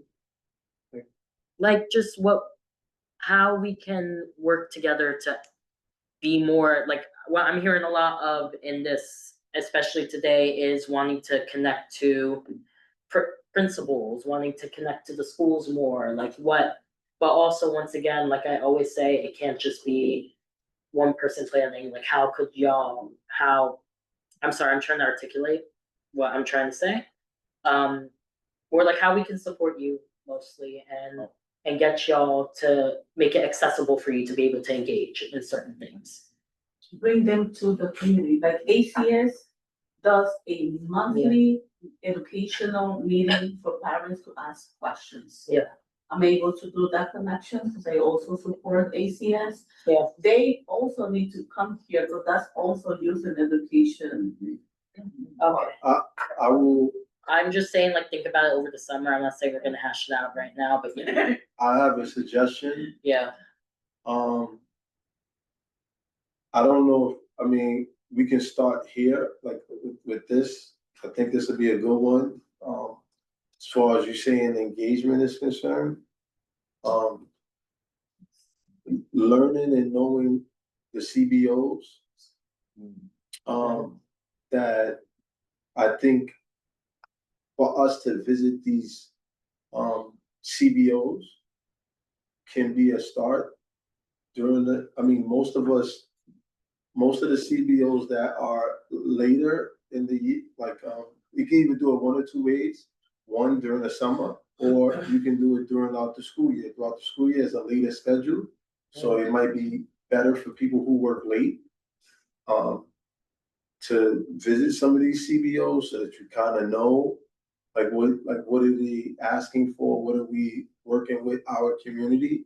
Is something that I, kind of thought about when we started doing parks, and community gardens. If it could be a way that, we can do that, or schools. I don't know how or what structure, but I'm just bringing up the idea. Just have something to say to that.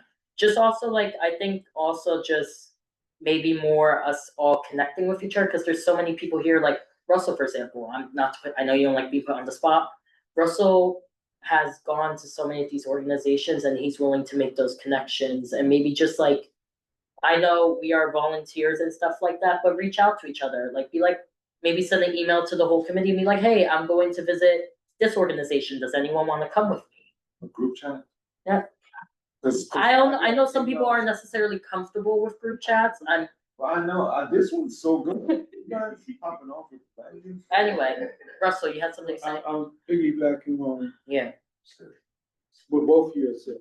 So engagement, I'm always into when people are educated to know. We made a comment about the language. As we do it and we get engaged, we learn more, we feel more, we understand more. Yeah. So then we feel comfortable with it, saying something. So we wanna add something, we wanna change something. Now that it's late, it comes when it comes because of awareness. Years ago, we used to have a resource directory in Community Board 11. We knew every community board, like we did Green Thumbs. Yeah. And all those, we used to have all the directory, all youth programs, I don't know if it exists now. So we need to do that. So we need to know, we need to get away from sitting here and looking at agencies on paper and not know what they look like. Because once again, not everyone could be in a place but let's say you're someone who you could be somewhere in the morning. Mhm. There you go, you could go in the morning. Some of us are free during that midday time, like 3 to 5. Some of us are free in the evening, so I think we just gotta like communicate a little better. And like, once again, if you're going to visit an agency, go ahead. But my only suggestion is maybe he'd be like, hey, does anyone wanna? Russell's free 6 a.m. to 6 p.m. You know, he don't work. The only time I didn't show up when I got drafted was to the military. Anyway, You should come to So the just- community gardens, doing the. so tour. yes, Fernando, and then I'm gonna wrap the conversation up on engagement. But like I said, communicate with each other, because we have people who have been here for years, people who haven't been here for so long. And once again, we keep talking about term limits. Some of these people are gonna be disappearing in the next few years. We already lost a whole bunch. So, just like I said, if you're going to like one place in the morning, maybe just reach out and be like, hey, does anyone wanna come with me? Yeah, Fernando, and then that's it. I just want to comment, I do go to community gardens. Sometimes I have a conflict in my schedule. I do a whole lot of things everywhere. This weekend, I had 2 basketball clinics, one in Kingsbury Community College, one at LaGuardia Community College, both on Sunday. This is the first time, this was a Sunday meeting, but the one before I came there. And so, Thank you. I do show it. That's a off-topic conversation, No, sorry, it yeah. wasn't, but I thought that was a curveball. I don't think it was a No, curveball, because she you was just said- being Rosa. No, but when I feel it's a curveball, I gotta respond. Okay, fair enough. Fernando, I didn't have a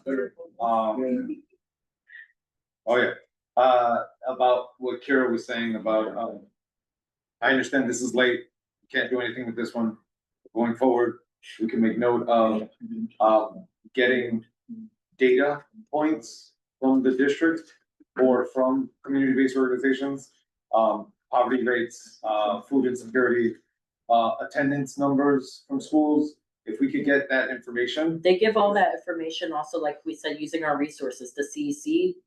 Dr. Christie gives a whole attendance report. Yeah, so that's what I'm saying, in the committee notes. Yeah. I'm seeing what Kira was saying about, there's some committees here, human services, it's plentiful. Like they go in depth with specific data and statistics. Yeah, So if we can include that kind of information, yes, I agree with what Russell and Malik is saying about making ourselves known and reaching out to the community-based organizations and finding out these resources. Yeah. But also to have something here tangible that we could talk about, concrete numbers that will push this conversation forward. David, then I'm cutting it So off. that, exactly what you're saying is the part that we should be beefing up and strengthening the state of district. See, these are the budget requests, and simultaneous with that goes the statement of district needs. And what you're saying is, these are our community district needs, and these are our requests for those needs.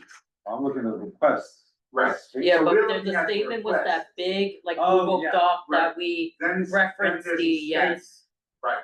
Yeah, So that's where we would beef up the particular things around statistics and And- needs and notes. And and that's where you take a category of your budget request and beef it up.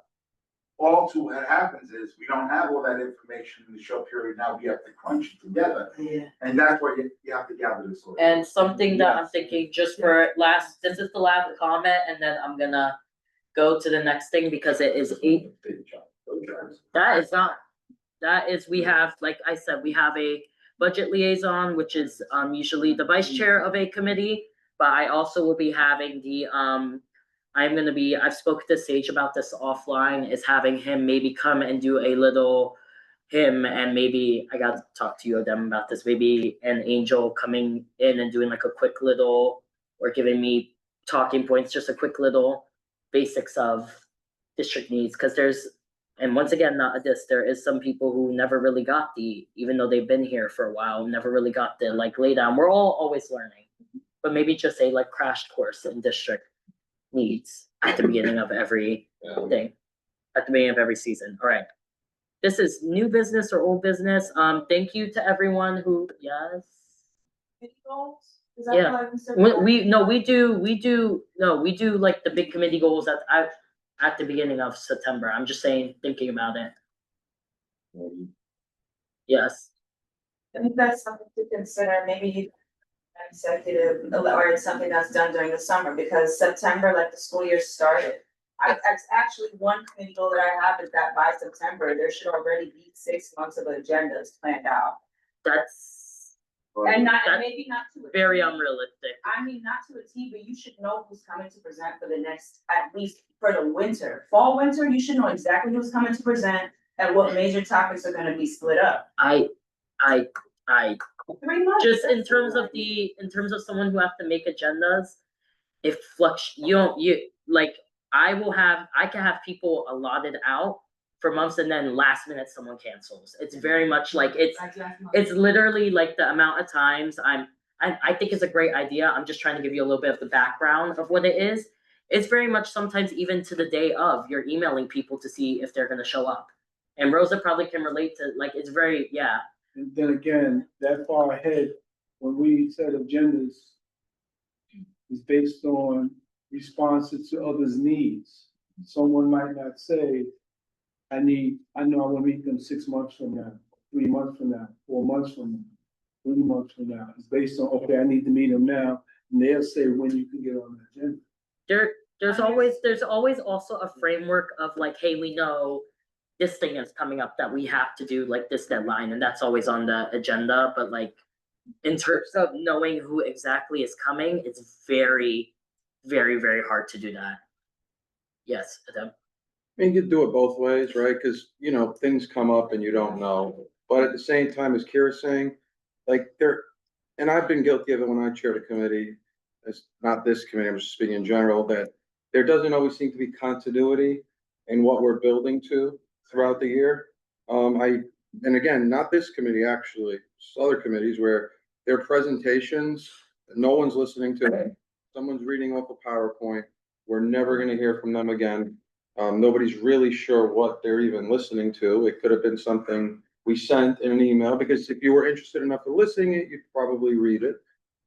So like the goal should be something that you guys say, like, this is what we set out to do for a year.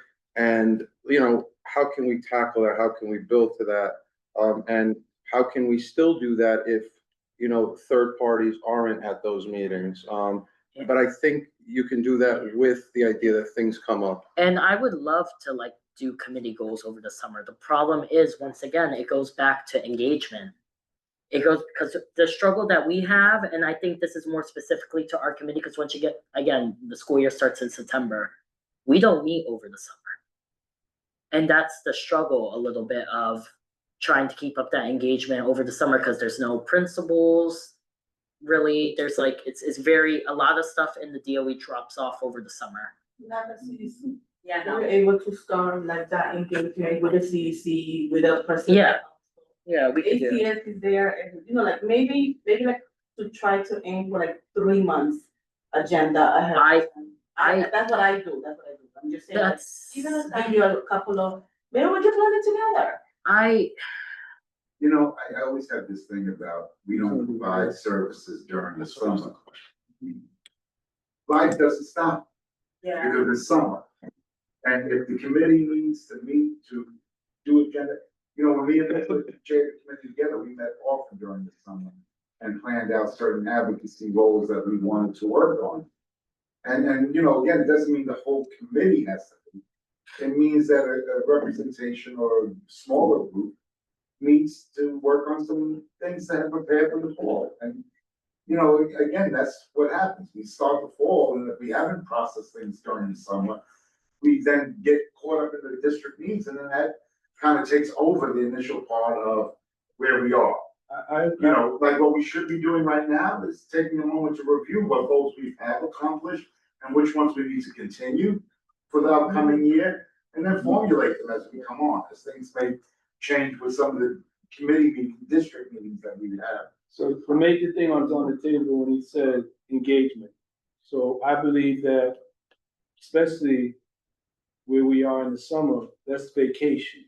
So people based on their jobs, families, is vacation. For those that can participate, should participate based on their availability.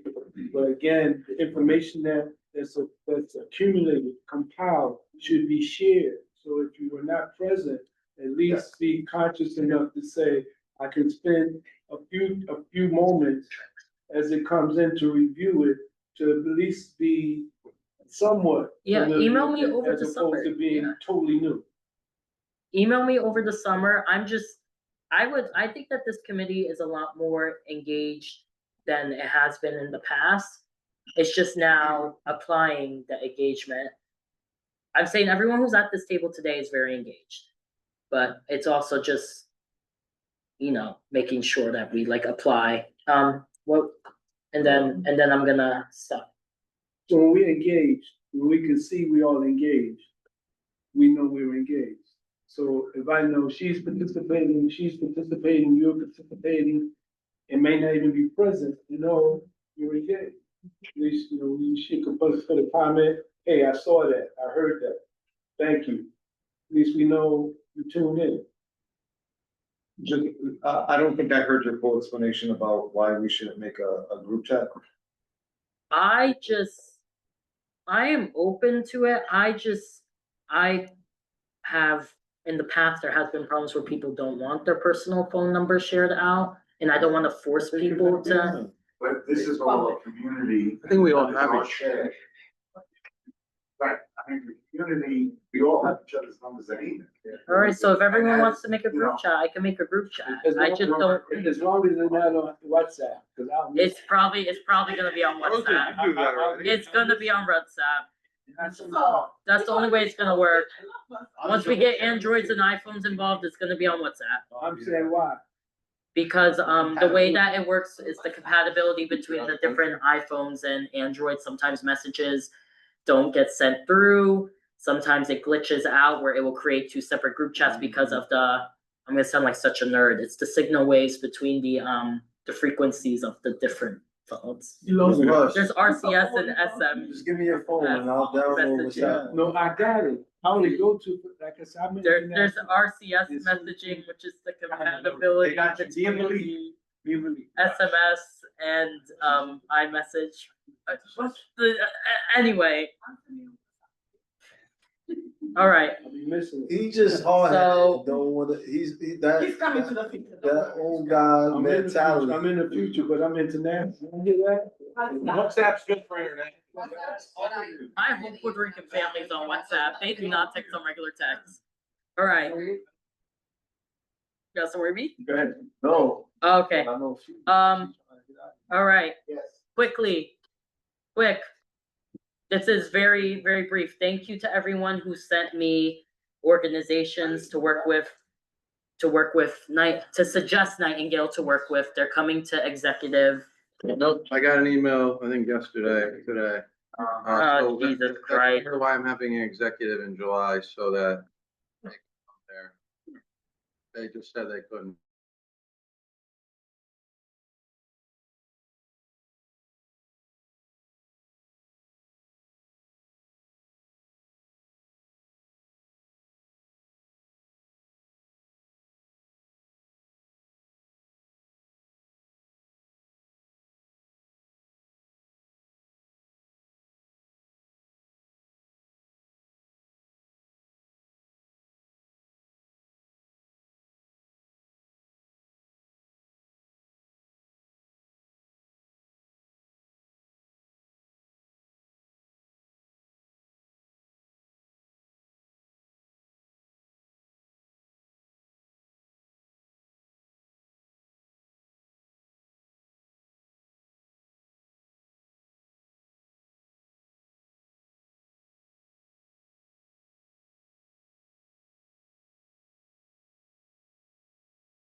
for CBOs in that email because we have all these superintendents that we can point them to for the schools.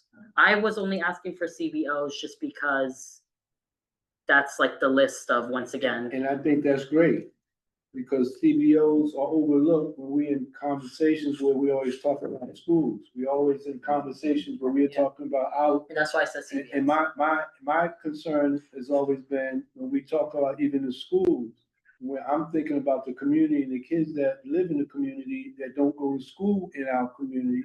And where do they go? When they go to school outside, come back to the neighborhood, where do they go? Because that's off, they're often CBOs. overlooked. Again, but we don't talk about that population.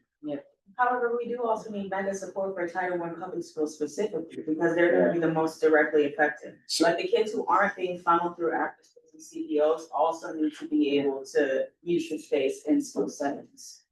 I think this is I'm sorry, Fernando, you were waiting. Yeah, go. No. I think once we get Nightingale in the room is when and also I get the concerns and stuff like that. It's just, Yeah. It's very hard to do anything if they're not in the room. So we gotta, Well, go and the ahead. Dem's working very hard to get them. No, I'm just really proud of that specific organization that I sent your way. Yes, Yeah. Like, I'm not That's proud the of them, I just feel like it's a perfect fit. It's perfect. What was that? So we don't have a basketball court, but it doesn't, Nightingale's not gonna have a basketball court in their facility. Yes, they It are. is. yes, it's They're gonna have everything. They have 6 gyms. It's like American Gladiator. So 6 gyms. So- It's 6 gyms. There's a soccer pitch, there's a tennis Tennis. court, there's a I handball. saw that. Like, Alright, there's basketball. Okay, regardless. They got City everything. soccer, city Except for a soccer, pool. city soccer works with almost every school in our district already. And what they do is they send coaches to the schools and they have clinics inside the school during school hours, where those city soccer coaches are working with these kids and doing the whole soccer thing. Yeah, These are legit. they were one of the ones I was gonna bring up tonight again, because you sent me. So, Yeah. yeah. In full time No, understand this. in, They're using their building, 8 to 3. okay, So for us to sit up here and say, we wanna get in that time, we're wasting our time. okay, We have to get into the times when the building is not in use, that's available for and us. city soccer does. have an Summertime. But they do have it. Yeah. I thought we were talking about the summertime. I thought this the time we talking about. Well, no, I thought we were Go ahead, talking about the never time the building, no, never mind. No, I No, just feel like, never mind. We brought something to the table, yeah, and so people hear it and understand what you're saying.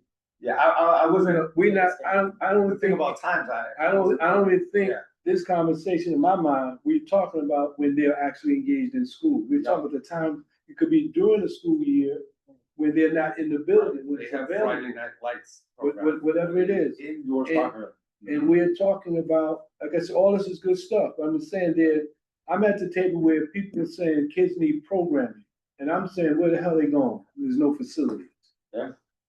All right, so we talk. I think that's the whole point of the whole conversation, is trying to find out, like David said, the times that we could get programming in there. We talking about the summers and whatever they Yeah. have, so. But then, right, so the point of the list is, they asked for the list before we Yeah. meet, and it's not a final list. So I just checked, I think we're meeting the 16th of July, that's when I expect them to be there. So I'd like to have some type of list of them at least a week before that. They admitted that they are really not gonna use it in the summer. yeah, They said that, they're like, we figured, we told them, like, your students wants to go to camp and stuff, like, nobody's yeah, here. they're not They're not gonna, coming 108th Street in the summer to do anything. That means the summer is wide open. So about 2 months of like wide open access, and then also time during the year. But if you just go 8 weeks in the summer at there's over 300 hours to me to use just in the summer minimum. And then my last point is this: just connecting them with these organizations and schools is not enough. Right. You are going to need, I would say at minimum, quarterly reports, because what we often Yeah. do, not this committee, is we make a connection and then we don't follow up or no. And so that's we gotta keep on top of that, because if you year or two down the road, it's gonna look very different from what we thought we had agreed to with them. And I think the idea ultimately is to build a relationship and partnership.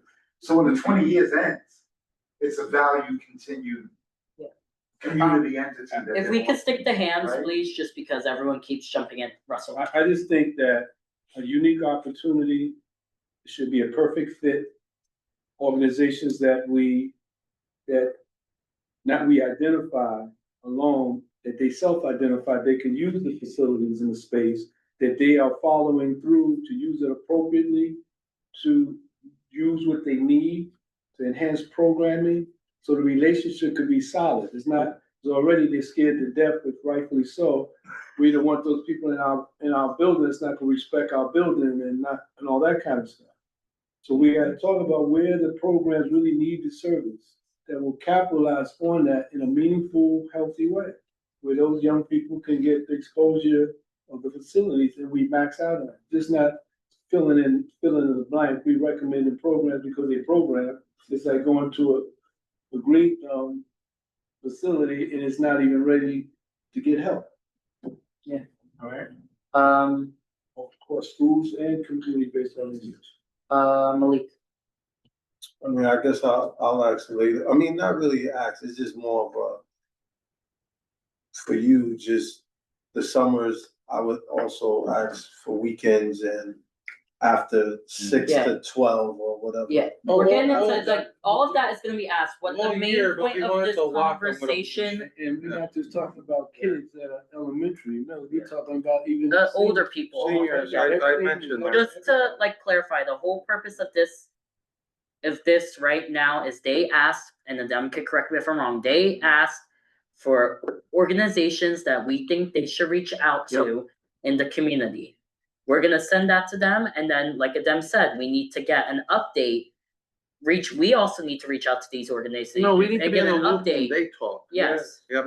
We have to be, they can't talk without us. They there. can't just talk, they need to put us in the email, me, Adem, Fernando, all of us on the email. And we should not recommend organizations nor schools that can't work. They Yeah. will not work. We have to be able to say, no, not you. I already know your MO. Hey, we gotta be able to do that. We're talking about a resource that we wanna build, and we gotta build trust and confidence. I'm gonna take 2 more comments on this because they will be coming to executive, Do and anyone is open to come to executive. we know? Yeah. What, or not if they have I can't remember, swimming, a pool? No, no in that? pool. No pool. No pool, but we have the district pool. So that's another, we have the district pool, which is open to seniors, it's open, they have a lot of opening hours, so and also the partnership with Asphalt Green, like anyone from the district, I think, can go to Asphalt Green The district pool. and like take What's the lessons. district pool? Wagner or we? No, it's, no, district, this was our budget request a few years ago. It's in the River East building on 120th and First. How far? Yeah. 45. Yeah, every second grader in the district has been receiving swimming. Yeah. And all the parent coordinators have sent out, cause I remember, getting it, We did for, a- people to, like, any parents can sign their kids up for swim. You had kids in your class last year doing swim lessons, yeah. But I'm just trying to follow up on that. How do we get that, like, where do we get that information for the, whatever, how to sign up other kids or whatever? And it can be- This is now reaching like a different, type of conversation. I mean, all of you have to do is, if you have it, you do. It's If been, you it's been don't- sent No, out but across the I'm- district. But I'm asking right now. Yeah, just, we can ask Dr. Christie. I feel like now we're going to something completely different than Nightingale. I'll send it to you. Yes, Send it to you. we can send it to you, yes. But that could be part of what, Russell was talking about before, about the resource directory. Yeah, That's like a perfect example of something. I'm not trying to cut, I'm just saying we were on the topic of Nightingale and now we have, Put up the pool. Oh, no. it was not me who brought up the pool. Anyway, all right, any other, one last little comment, anyone about the Nightingale thing? They're coming to executive, Well, I mean. tentative leave in July. Can make them, yeah. So is this now the second time that they Yes, re-canceled? Like, I thought they were. No, they were, remember, they were gonna come after the first time they came here, and then we talked to, I guess, kind of. EDC, We talked to EDC, and then they go, well, since you're talking to EDC, we don't need to come. And then they were really not intending to come back. That's why we met with them, to get them back to the table, and now they're willing. They didn't say like they don't wanna come, they just said there was a conflict, so they'll come in July. Okay, They suffered their own share of controversy. In the media. Like over the years. Well, and the EDC is gonna have to answer for this stuff, On different stuff. that there was a Yeah, hearing and we didn't know about it. all right. Me looking them up.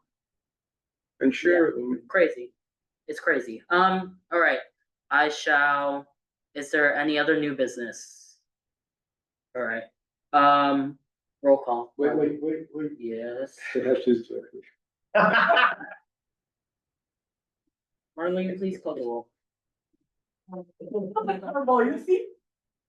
Fernando Alvarez, are you here? Okay. Rose Diaz, Present. David Giordano, Present. Gary Perez alternate. James Camp, Present. You're taking years off my life for us. Present. Jennifer Meyer,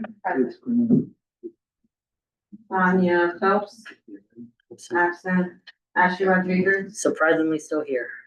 Russell Stewart, President. and Loretta Stone. Yeah. Yeah. All right, the meeting is adjourned at 8:43 PM. No, I think there's.